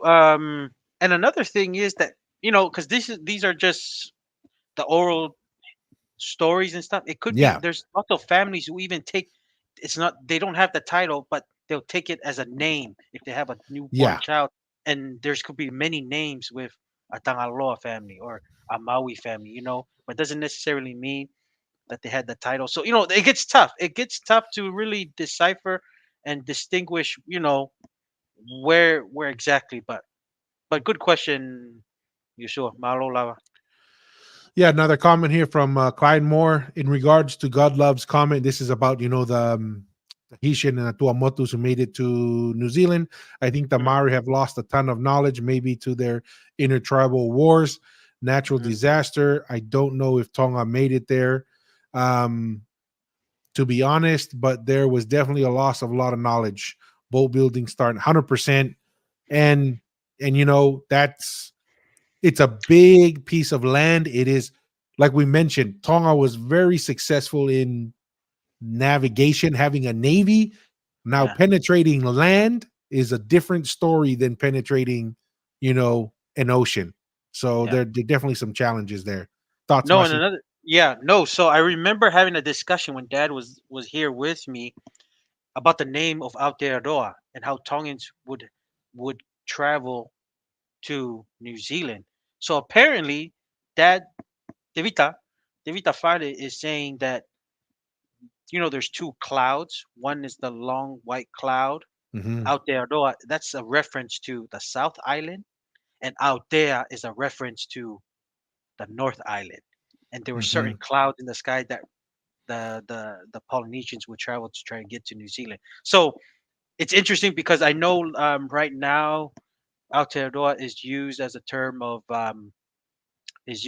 to cover all of New Zealand, but that's it. David Tasfale in his findings that he would show me the maps of Aotea being a little cloud in the North Island, and then Aotearoa was a reference to the South Island when Polynesians would travel. So Yeah. I just thought that was interesting. I just mentioned No, that there from what 100%. from what David Tafale kind of shared with me.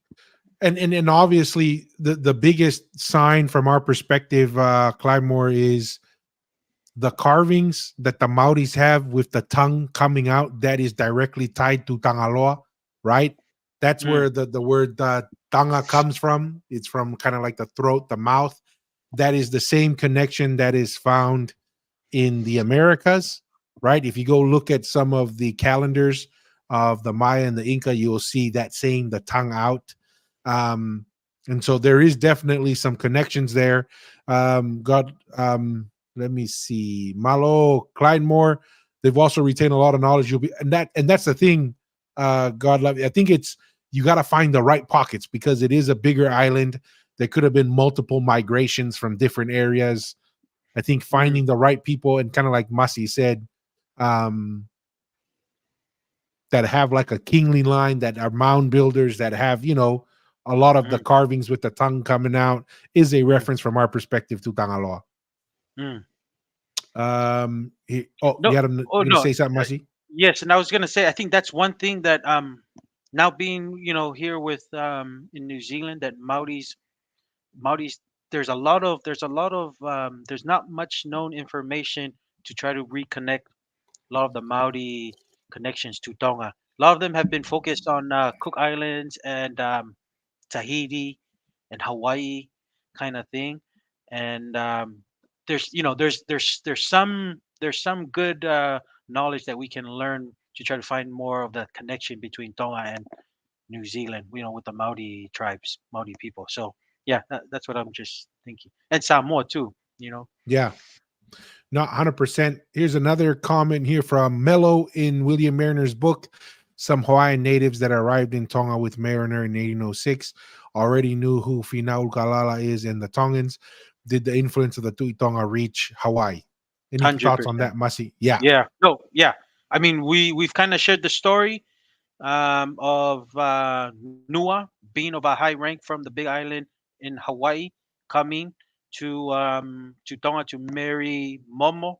That I'm trying to recall to Tonga. So Mhm. that was part of the tradition of the Tui Intermarriage. Tonga Yeah. marrying with different parts of the empire, and that's the influence that the other islands had to back to its headquarters in Tonga. Yeah.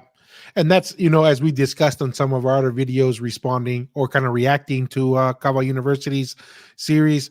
What Mm, is shocking is not only did they know about Ulkalala, but they spoke to each other with ease. There seemed to be no distinction in the language, which was it's crazy to think. And it's because it was all under one empire, traveling over time. Once you get isolated, obviously Hawaiian had to be resurrected from death because that language was pretty much killed by Europeans and it's been yeah. resurrected.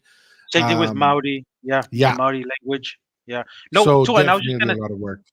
yeah, no, Tua, and I was just gonna add on to what you kind of mentioned, and that's why I think maybe you're along the same lines, but when missionaries started coming to each island and setting up schools, maybe that's when languages started to separate because now the Palangis are writing certain things. They know you're supposed to pronounce it this way for the next generations, and then the whole colonization part kind of happened. I think that's what made our language kind of very different. Like we can still Yeah. understand, pick up words here and there, but not fully communicate like our ancestors did before of Polynesia.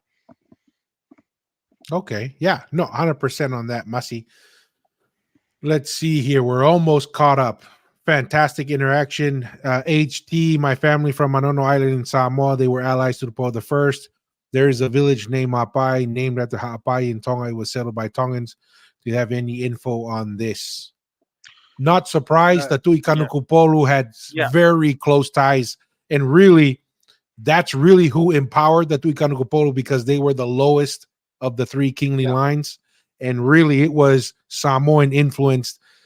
And, yeah. and now that we look back at it, because the Tui Kanukupolu ended up being a unique way that Tonga was able to maintain our independence, a lot Mm, of it was because the Tui Kanukupolu was able to coalesce some power on Tonga Tapu because of their Samoan relations. Anything to add to that, Masi? no, no, and this is a big help from the islands of Upolu, Manono, and Savai with their style of appointing Yeah.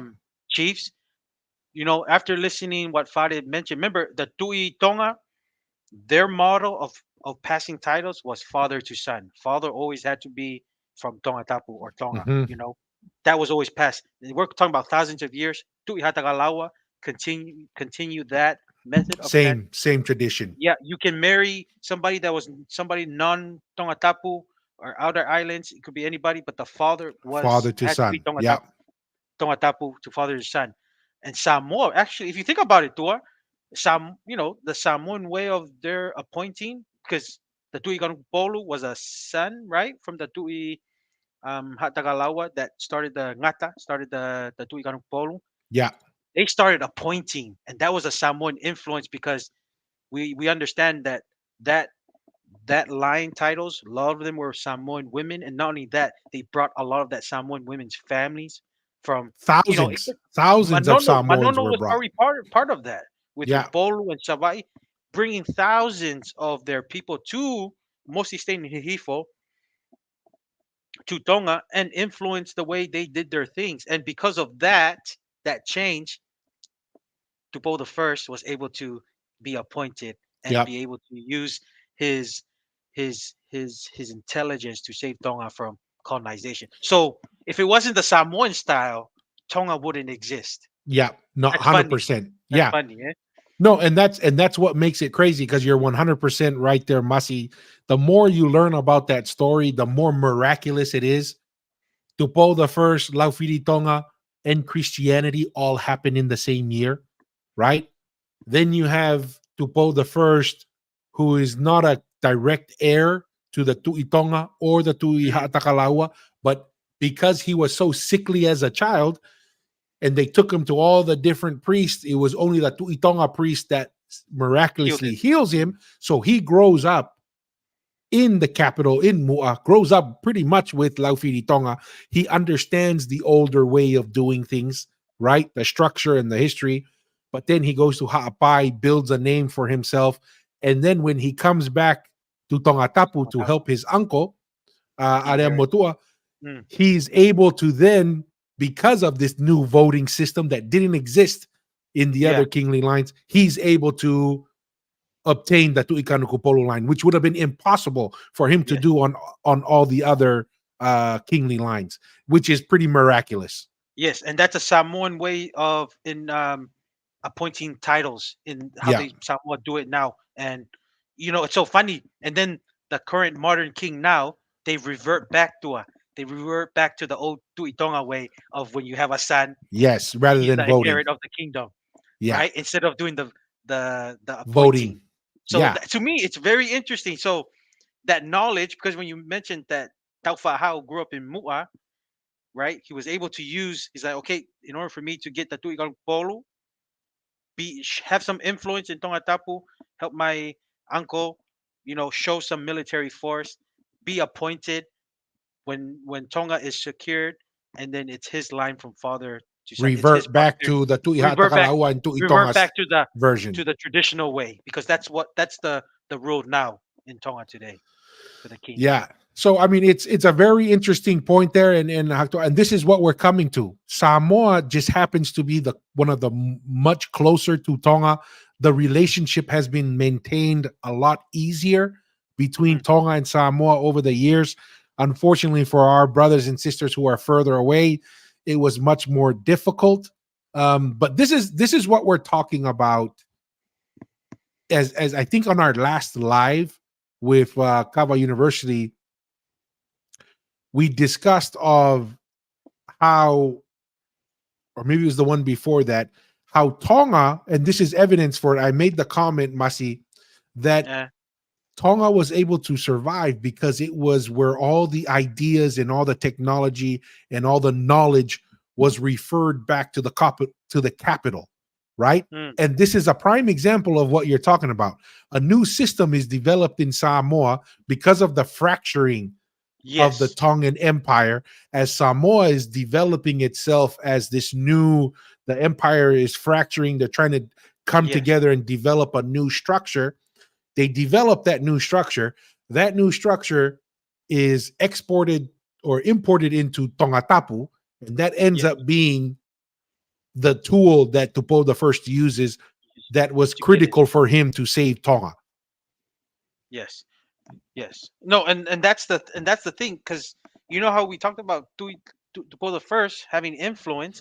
It's the same thing when somebody in Samoa to get those big titles, those to fight fire titles, those big ones. It's the one that has the most influence, that's probably done the most for the family, and that's Mm, been able to carry out the fat lave laves, who's been able to meet those, and those guys get appointed.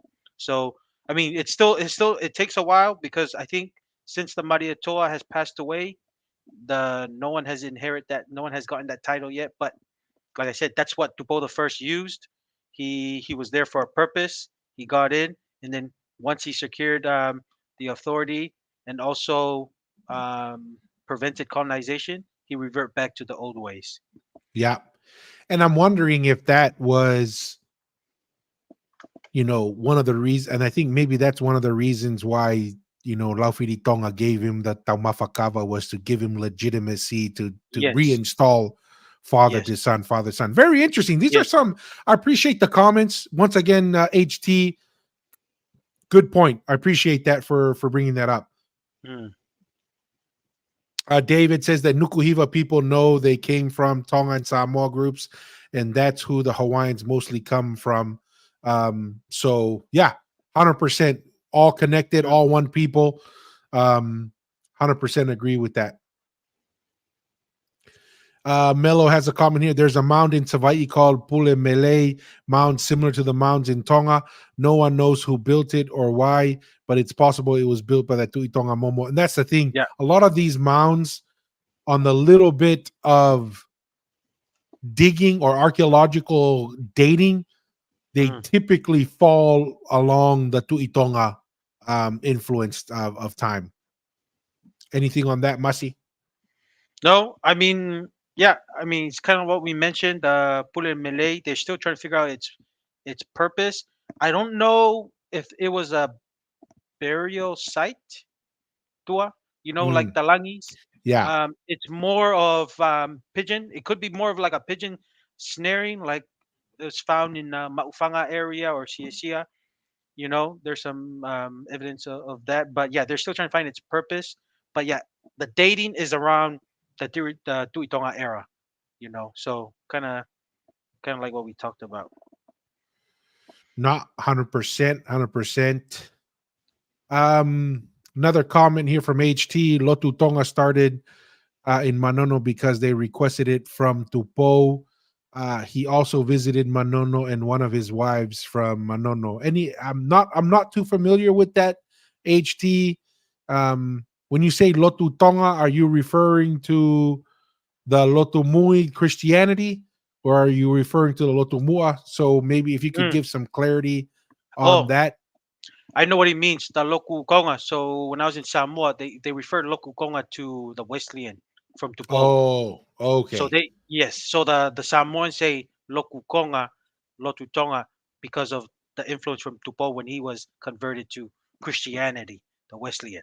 And he did a Mm. campaign of trying to help the missionaries spread the faith around the Pacific with his Oh yeah, influence. he just confirmed. Yeah, the Wesleyan. Okay, Malo Masi. Yeah, so I wasn't aware of that. So 100%. I appreciate that. All right, I think we'll go back here to another comment here on the linguistics. Hmm. Tahitians called it tepi, avoidance of sacred names in naming or casual speech, similar to the biblical commandment against using Hashem, the name, in vain. So I question that it was commonplace to assume Maui as a name or Tangaloa, etc. I agree that for sure it was a title. Once upon a time, Manu'a people greet each other with Maui. This is attested in the early 1800s. Makes sense for the inhabitants of the Navigator Isles to do so. Interesting. Any thoughts on that, Masi? Once upon a time, people greet each other with Maui. Nothing. I mean, no, nothing initially. I mean, it's great info. I appreciate Yusua's comment there, but yeah, I mean, it just reaffirms our position of us being one people, and the whole migrating back and forth and traveling was a very common thing back in those days. So yeah. No, 100%. So we're pretty caught up there. You know what? We covered a good little bit. I want to go over maybe of the. Let me go back here and see if I can find the. I was gonna do it earlier, but we got bogged down with a bunch of the comments. I'm gonna download the the kava ceremony here because I think this is something that is evidence of a sophisticated empire that we would love to walk through, assuming I can find it.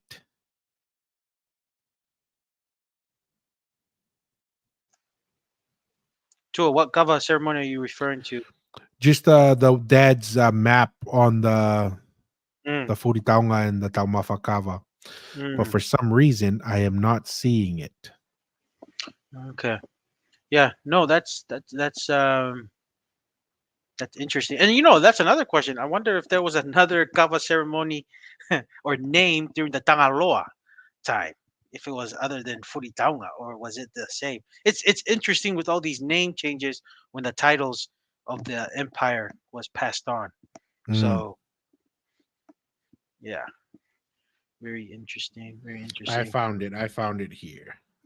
Oh no, I was just gonna say about the Tamafakava ceremony that was done earlier for the king's birthday, and also Maafu being installed was man, that was a lot of work. Though apparently there was like 700, 600 pigs, and we're talking about big pigs and like 5,000 baskets, Yeah. and apparently the pigs was not enough in Tonga, so they had to bring pigs from New Zealand and ship it there. Like, and we're talking about a massive operation by the the clans in of Mafu's clans in Vaini and Domololo.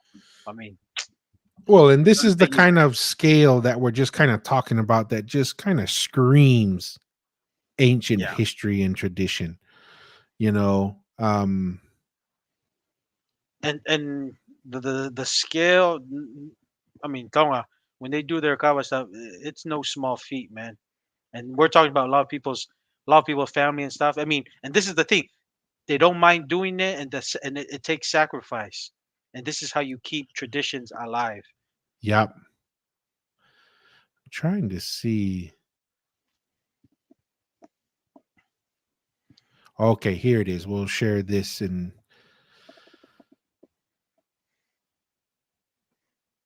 right, and we'll just kind of, I mean, kind of cover it because I think this is a good segue to Mm. the kava ceremony. So 600 pigs, 5,000 baskets of food for the royal taumafa. No Mm. pictures. I want to see. I mean, I saw the pictures there. Is just it was great, and we're talking about like hogs, giant hogs. We're not talking Yeah, about they're not. little We're not. piglets here. We're not talking about, yeah, the piglets that we usually tunu and stuff. We're talking about big pigs. Yeah. I'm not seeing. I saw one picture online, just a Eh, giant field full of pigs and food, yeah. and it just so happened to be is that the king's That's grandson? the. Yep. That Yeah. So the crown prince. That's his son. Yeah.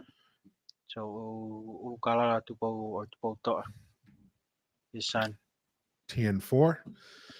What I'm gonna do here. So now that we've talked about the kava ceremony here, I'm gonna pull up a picture that we can walk through here real quick. And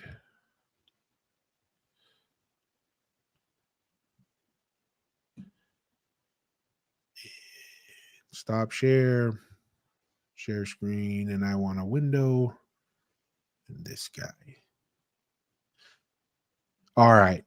So the reason why we want to walk through this, and we just talked about, the significance of Taumafa Kava, how critical that role was for Laufiri Tonga to give Tupo the first a Taumafa Kava because he just had a Ilo Kava.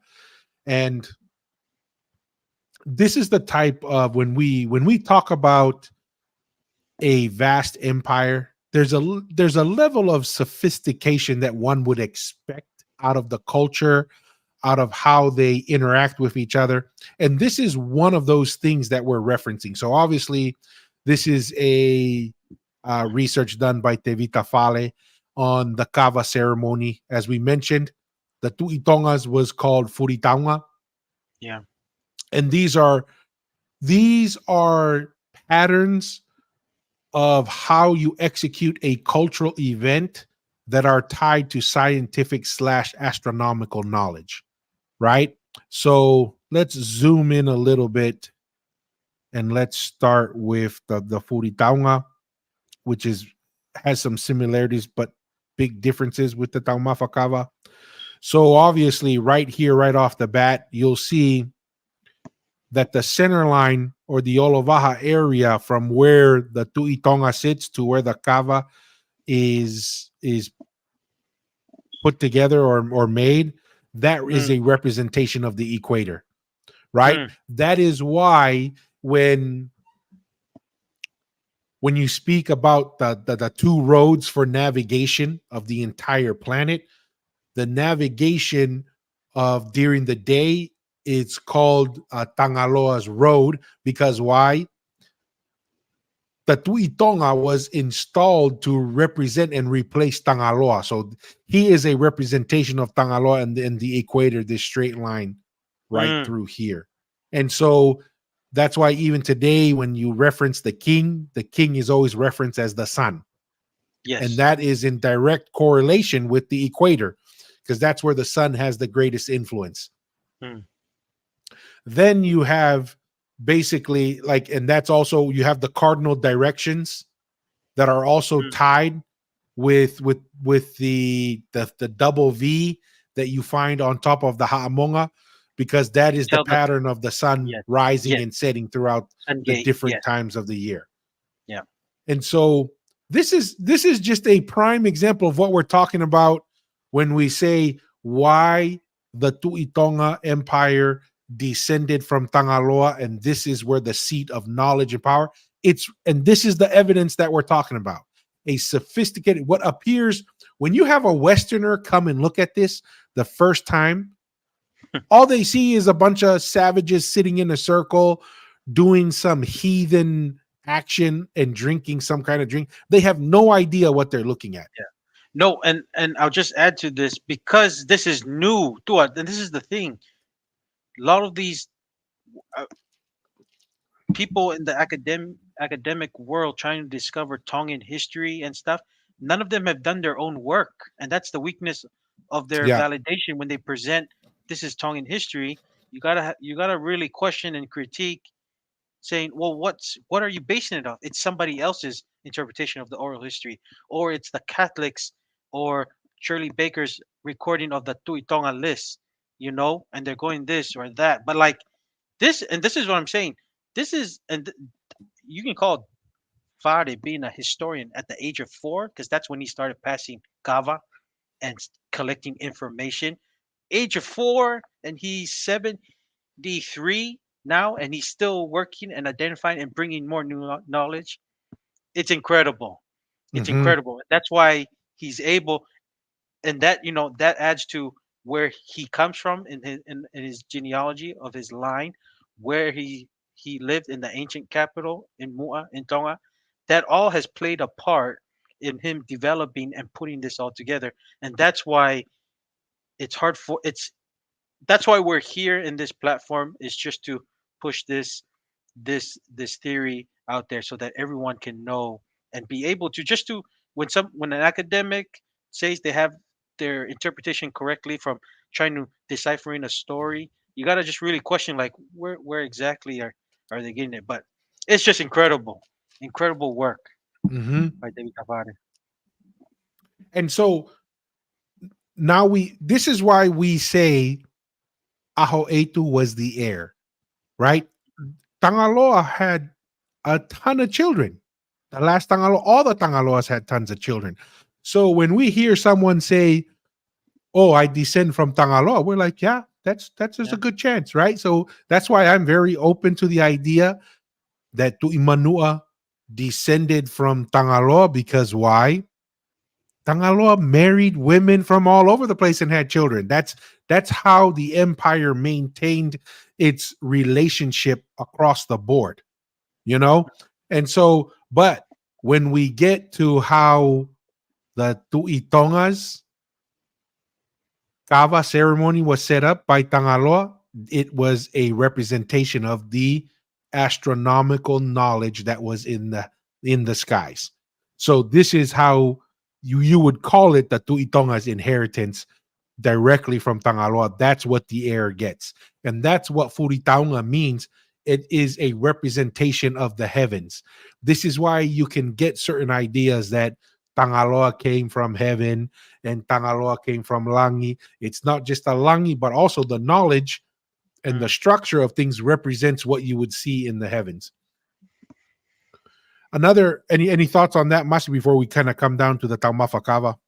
No, we can just move to the Taumafakava Tua. So this is where it gets interesting in some of the things we discussed. Tangaloa establishes this kava ceremony for Ahoetu and his descendants to replace Tangaloa. So what does the last Tuitonga do for the next ruling line for Tonga? Flipped it. He creates a kava structure that still, in a sense, represents the heavens, Mm. but turns it around and reverses it. And so this is where we get some interesting ideas and discussion is Mm. why, like we were mentioning earlier, why we think, or I think, something must have happened that required the transition of power from Tangaloa to Itonga, just like it was from the transition from the Tuitonga to the Tuikanukupolu, recognizing there was a need for change and to give legitimacy to that Yeah. change. Laufiri Tonga provides this to Tupo the First to establish him to continue the civilization forward. And it is literally a representation of what's above, but just reversed. Yeah. And so, very, very significant. This is why we say Tonga is the longest active civilization Yeah. because it has been continuing for thousands of years. Yeah. No, I was just gonna add to the Doa Aiki. Usually those guys that sit back there are the two, that used to be inheritance of the, if the Tuitonga line was still existing, or the Tuihatagalawa, and part of. I think we discussed this with Danny, but part of the transition too, just like with Mm, this transition, apparently, in order for those to get rid of those names, they waited. I think I don't know if it's one generation or two. They bring it back again, but they change the name, which is yeah. Tingi and Kalanivalu. They're the two kind of Ho'akis kind of in our area in Mu'a, but they're the bloodlines are close to the Tuihadagalawa and also to Tonga. Change their name and they sit right there behind the where that Toa Aiki area, opposite from the current king. But yeah, that's kind of what I wanted to Not share. 100%. And this, and it even goes beyond that. This even goes to describing certain technologies that the Polynesians established, like the karia, the design of the karia. As you can see here, there's the karia, the double hull. It is also related to the to the ha'amonga in the sky as well. And also, it one of these days it'd be great to have Devita Fale sit down and walk through this in the different aspects of it. This is Mm, also the design. This is why we see right here. Let me just see if I can scroll over. You see the term tanoa tied right here, mm, right down. That's where the kava is being prepared. This double V design is also part of Maui's kava bowl, and why it has a tanoa in it. mm, This is what separates the Maui kava bowl from any other kava bowl in Polynesia. It's because that's why the Maui kava bowl has four legs only, and it stays mm. open, and it has a tanoa tied to it, because it is also a representation The of the navigation, heavens as well. yeah, heavens, yeah. No, and just to add on to that, Dua, that's why in like these sacred ceremonies or very ritual ceremonies, there's a reason why they use the four-legged kumete a Maui, tano a Mhm. Maui. It's because it has to be four legs because it's not Maui's kawabo and it's not the correct way of doing it if you have the multiple legs. And that's another difference too. Because some Polynesians will use the multiple legs and that's a different reason. But for these occasion, it has to be the four-legged. And every tamafakava you see, it's always been four-legged. And Yeah. there's a reason for that. It's not they're not doing that unintentionally. It's with intent. No, 100%. And I remember watching a video of an Englishman who was in Fiji, and they were talking about, building of the double hulled canoes, the drua, and Mm, then also, and they went specifically to an island where they were built for the Tongans, and they go in to visit those, and you can tell these people are Tongan, right? They don't mhm, have the same features as the Melanesians. They definitely have Tongan. And the gentleman, when the Englishman came to speak to him, he was carving a kava bowl, and that kava bowl was the Maui kava bowl with the four legs on it, the mhm. tanoa and display open over it, Yes, which, yes, yes. right But off it's the bat, flat, really yeah, flat. Yeah, that's pretty cool. I didn't know that. I didn't hear that yeah. story. So right off the bat, you're like, yeah, he definitely has some Tongan and Polynesian influence there. Mm, Well, and see, that's an interesting comment there by Tefita. Maui's kava bowl is the Freemason sign. Interesting. A lot of these things, it's the compass, right? It's the representation of the heavens. A lot of this knowledge has been around for a long time, right? mm, And this is how or why we put more emphasis on cultural, astronomical, religious knowledge to track where a civilization comes from than just the language. Language morphs and changes over time. You're DNA. borrowing You D, words. mm, Yeah, DNA, you're sharing DNA with yeah. people across the board. This is why, from our perspective, looking at the knowledge, looking at the culture, looking at the behavior is a better indicator of finding where a civilization came from. Looking at the ideas. Um, let's see what else Te Vitafare has on this. And this is actually a very critical piece of information. This is part of Taurua Orion. Tuiaki. Mm. Yeah. And Is No, Go ahead, sorry Masi. to interject here, but I was gonna say you mentioned the Ha'amoa is the most important constellation of stars, right? Because you said any Yes. part of the world you're at, or in the Pacific Ocean, that you can always navigate with that. So I thought that was interesting. No, 100%. And it's represented here, right? Mm, Because the Hamonga in the sky cuts into the northern and southern hemisphere, just like this Kava ceremony represents, mm, right? Orion, these constellation parts of Orion is in the northern hemisphere and the southern hemisphere. This is what made Polynesians unique.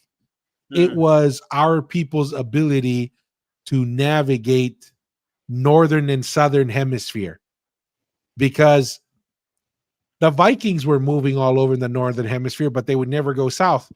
because they didn't have a The north star knowledge, in the yeah. south. Yeah, they didn't Mm, have that knowledge. But this is why the Polynesian Empire spans the northern and the southern hemisphere, yeah. because we could do that. And it's a critical piece. This double V structure is critical. This is how it's important for agricultural means. It's important for tracking the seasons. When you have a vast empire and you're traveling thousands of miles, you have to figure out when's the hurricane seasons, when are the seasons that are bad for the weather. So you don't want to be doing long distance travel Mm, during the bad season. So this information is critical for a lot of different things. It makes sense why this would be tied to the kava ceremony. This is why the Polynesian Empire was built on kava. This is why kava is so important, because this is the ceremony that has this is the ceremony that probably has more information packed into it than mm, any other ceremony. This is why kava is so important to our civilization. This is why kava is so consistent across the board throughout the Polynesian Empire as being an important and critical piece and an identifier. We mentioned in some of our other videos, when you're traveling, as let's say we haven't heard from someone and Danny said that this would happen on a regular basis, mm, when you haven't heard from a certain island in a handful of years, mm. the Tuitonga would send a ship out there. They didn't come for the Polo Polo or Ignasi. They're pissed. The Yes. Tuito, they're like, hey, where's my kaing? I haven't seen them for a while. Maybe get some of their best warriors. Go check these guys out. They're doing their own little empire somewhere else or something. And Hey, yeah, maybe the we all have Tuamotus. family like that. We all have family like that. They think they're the oldest, or they think, oh, because I have money, I can have some influence, and then Yeah, move on. Yeah. I was gonna say to God loves you. Maybe those are the Tuamotus that left to New Zealand. They were running away because they didn't go to the Inasi and the Polo Polo for a few years, and they're like, "Oh Yahweh, the Tuitonga is gonna send someone over. We better head out before somebody comes and checks on us." Yeah. No, that's interesting what you said. They will, if you haven't showed up, if one of their families or kaingas in some of parts of their empire didn't show up, that's funny that the Tutonga would send somebody just to check up on Yeah. them or something. Well, and here's the thing, because and it makes sense why this is why kava is so important to our people, Mm, right? And it's amazing that it's lasted for thousands and thousands and thousands of years. Now, when you go somewhere, let's say you're going to go visit someone, mm, and if that person presents you kava, it was like the unique identifier. Oh, you are part of our family, right? You are part mm, of the empire. We are the same people, because you're coming to me with the right thing. If I showed up and you brought me something different, they would say, "Oh, these are not our people.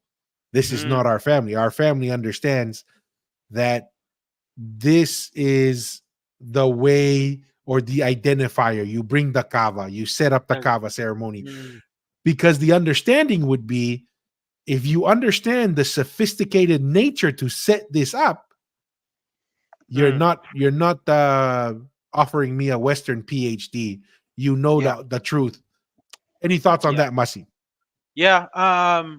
We're talking about Kaba in a very sacred and big scale kind of thing. It's more of reconnecting families from kind of all parts of the Polynesian Empire.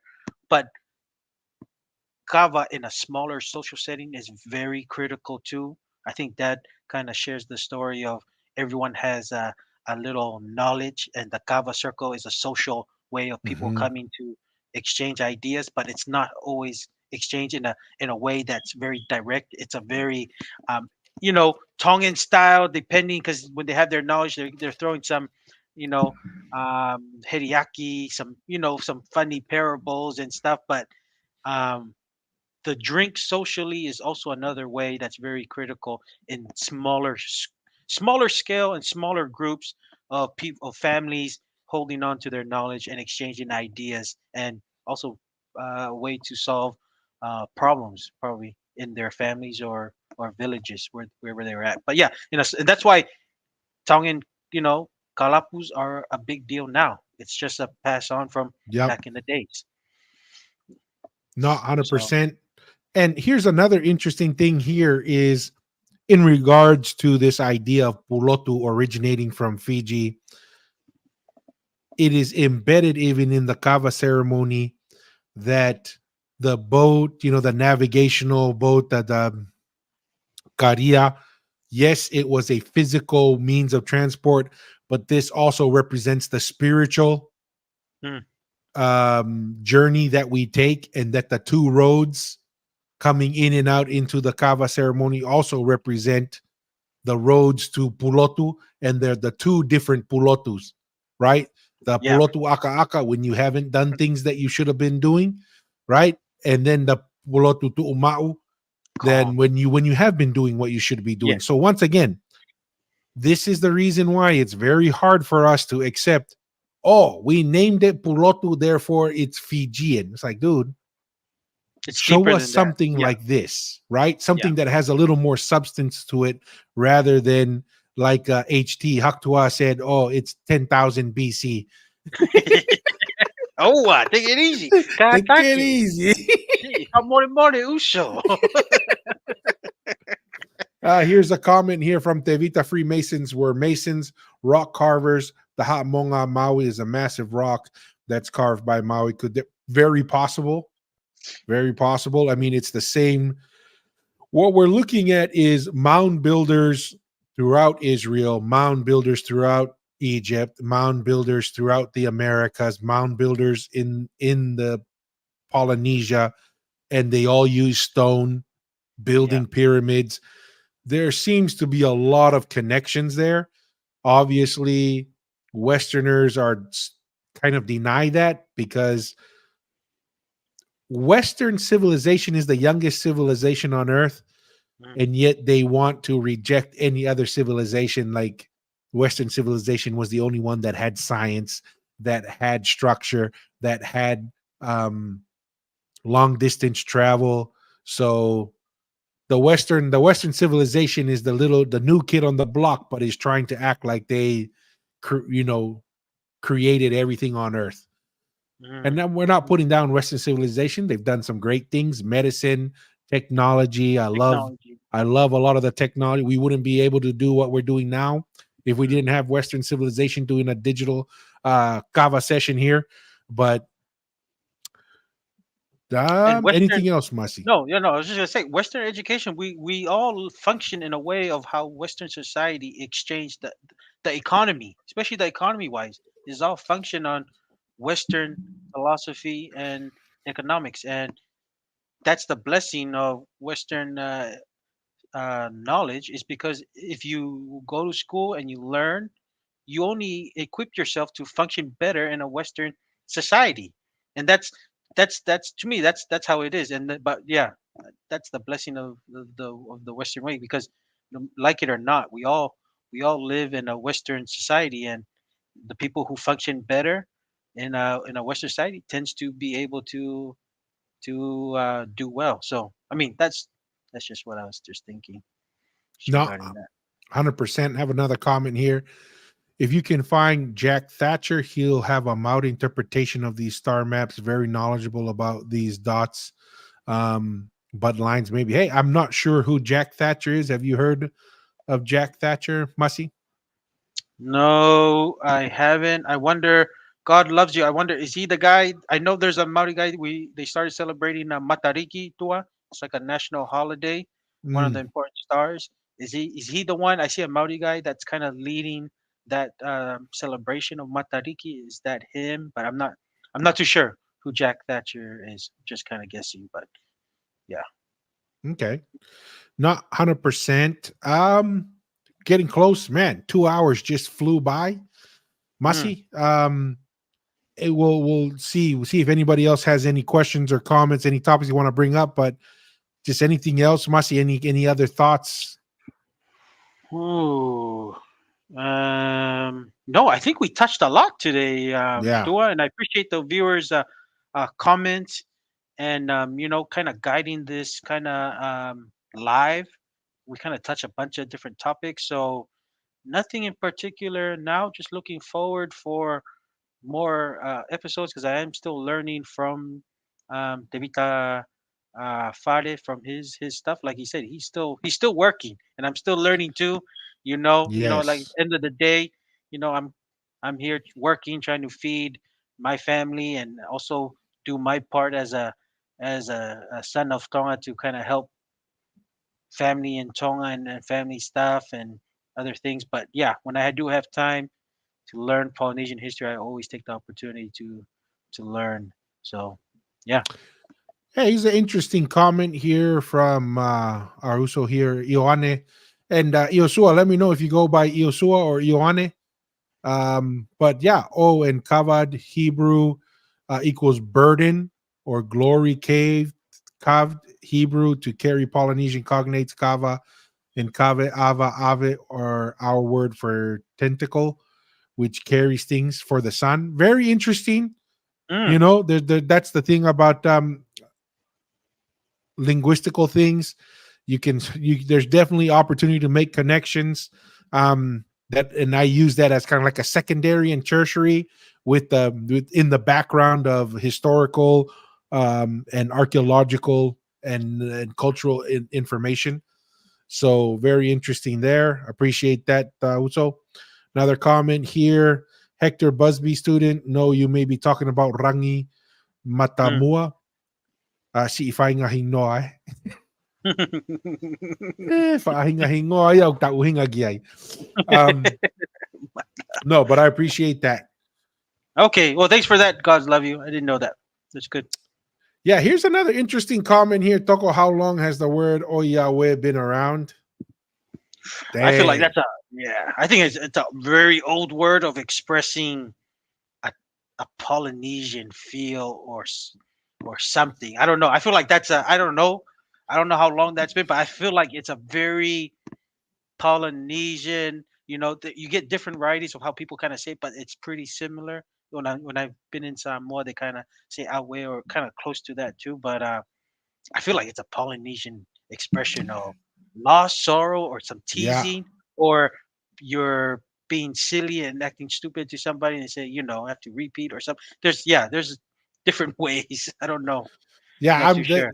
there's some additional comments here. I was thinking along these lines as well, Slick Rick. Hmm. Like Yahweh, oh Yahweh. I Yeah, think 100%. It's ancient, yeah. seems to have connections to that, and like we've mentioned, it's here's some additional comments of it. I'm not sure what Oive is, Ioane, um, but yeah. So, oh Yahweh, oh my God, Yahweh. I think along those lines as well. And that's the thing too. That's interesting. We've said this before. We're starting to see a lot of similarities between the ancient Polynesian religion, and when we say ancient, we're talking about predating kind of like the multi god phase Mm, after the empire kind of fell apart, right? Where we're having like mm. Taufatahi and all these other Chaos. gods. Yes. We're talking about from when Maui and Tangaloa first came to Tonga. Hikuleo, from our perspective, is the same God as Israel, which would be Yahweh. Yeah. So could be from there. Yeah. It's the same thing, very similar. Like in Spanish, you say "Ojalá," but that's related to Allah, right? Because Mm, of the um Muslim What? influence in Spain. Arabics, So yeah. who knows, man? It could be.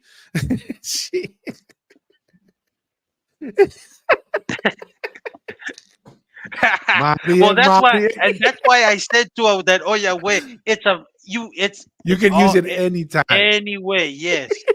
And that's what I'm saying, man. That's a very Polynesian expression by the ancient ways. Used to be sacred, but looks like these modern Polynesians are using it for stuff like this now.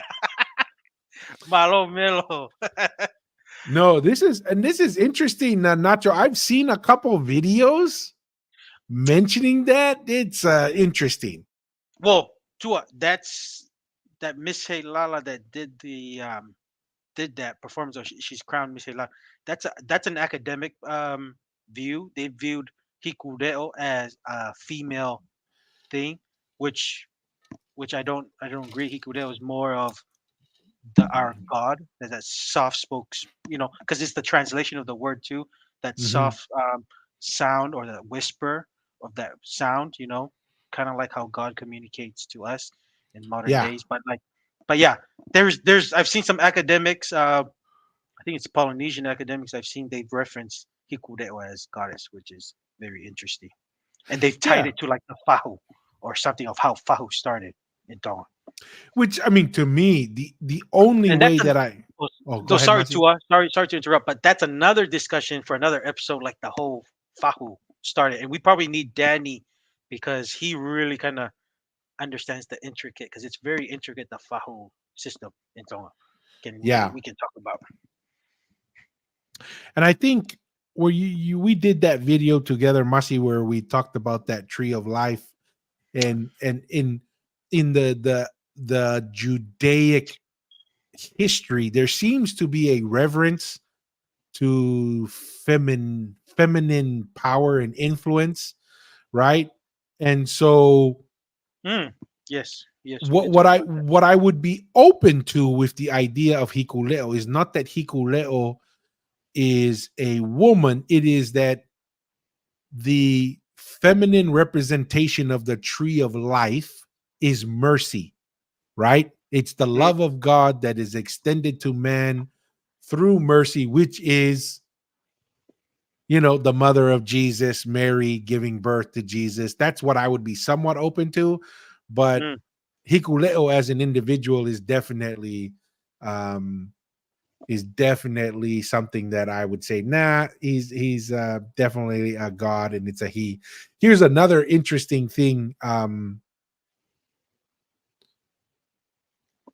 I thought Hikuleo was a wrestler in New Japan Wrestling, Malo, Tongaloa, and Tamatonga WWE. Yeah. And actually, was it you, Mussy, or who was I talking to that we were discussing how cool of a storyline that would Oh, be actually be HT? Wouldn't that be awesome? Because you have Roman Reigns and the Usos just doing a yes, fantastic they're job killing it. They're with killing it. WWE. I mean, that is kudos to them. Yeah. The Samoan brothers there are just killing it, really taking over that. How awesome would it be that if the New Japan guys came in and then you just have like this tribal war in the WWE, right? With the Where Tongan you have wrestlers, that. yes, Yeah, and the Samoan wrestlers. That would be and that'll be awesome, Thor, because they can interject some Polynesian history to the world. 'Cause the WWE is the biggest wrestling entertainment in the world, and just the history, because we know that little rivalry, that Samoa kind of kick has Brutonga. Yeah, yes, had a little scrum battle. The little sibling that didn't like to be told what to do because older brother was being a little bit too much of a bully, won that fight, and say we'll fight you again another time. But to have that kind of bring some of that, and then just to create the reason of why they're fighting or something, and have a wrestling, yeah. that would be an awesome storyline. Because That'd be an awesome storyline. yeah, because we do have an older relative of ours that he's in New Japan Pro Wrestling, and they did something together. That would be awesome. But yeah, No, that'd be a cool and storyline. no, that would be really cool as well. God's love you. I mean, I think that would be awesome if we could have any of those guys on here. But I mean, I think that would be really cool. Like we were talking about, these guys, they could do that, and like, you know, I Yeah. think that'd be really, really, I think the American and the world would love that because you could tie it to actual history, right? Yes. They're gonna be like, we've been at this for thousands of years or whatever, Yeah. that Well, that would be a really cool storyline. no, awesome. And who brought that thing? Want to have some wrestlers? We can definitely work with our cousin. He's in New Japan Pro Wrestling. Docs Fale. If for the viewers who are from New Zealand, he has the dojo that he trains and tries to help people who wanna aspire to be wrestlers to get them to New Japan Pro Wrestling. Mhm. He's in probably dojo. He has his own gym and business there. So maybe that's one episode we can try to do to and that'll be a fun like a That fun would be topic really awesome. we can have, and I'll try and talk to him about that, and we could do like an episode. But No, that would be yeah, really cool. But how awesome would be if we had that that would be awesome. storyline? So, all right, man. We appreciate everybody's time. It's been a fantastic interaction from everyone. Once again, the focus on today was just having a deeper conversation on the Tui Tonga, the Tui Manu'a, and the Tui Pulotu empire ideas. We really appreciate the feedback. It's really awesome. We do want to thank everybody on TikTok. We did reach 1,000 followers on TikTok. We've been trying to add Malo. TikTok. Malo, Alpito. We've been trying to figure out a way to add TikTok to our lives, but currently, right now, TikTok to run off of a desktop or a computer, it only works on PC. And we also, so I did buy some stuff today that you can go live on your phone, but we can't do it off of a desktop. So I bought some stuff because I do think we do owe some of our fans on TikTok a live with them because they've been really fantastic in interacting with us. We probably won't be able to go through all those comments because that TikTok is very active. Yes, very active with their comments. So that'll be interesting. If we just looked at a handful of those YouTube comments, multiply that by 10, and that's TikTok. TikTok is like way overactive, but we appreciate it. Want to thank everyone for your guys' time. Once again, any people you think we're continuing to build our list for viewers. Guests. We've reached out to King Afa. We've reached out to others who are heavily involved in the Tui Manu'a idea. We've reached out to a handful of other athletes and just, Polynesians in general. If there's anyone that you think would be great to add to us, to reach out to, or if you could reach out and see if they're interested in joining us, we'd love just to talk to people, hear about their experience, what they got going on. So please feel free to share that with us. Any additional thoughts, Masi? No, I appreciate everyone on all the platforms that's available, that's broadcasting this podcast. Appreciate everyone's questions and comments, good or in the bad. Like this is, there's no really, we're not trying to be any kind of thing of, make anyone feel uncomfortable or anything. We're just kind of speaking our mind and trying to get to the truth and bring everyone together. But yeah, ofatu to everybody. Malo. Yeah, 100%.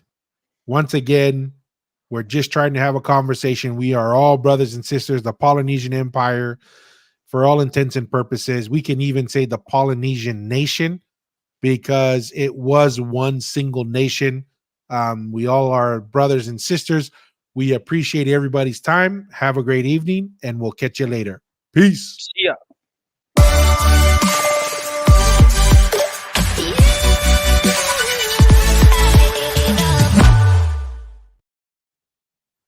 Malo.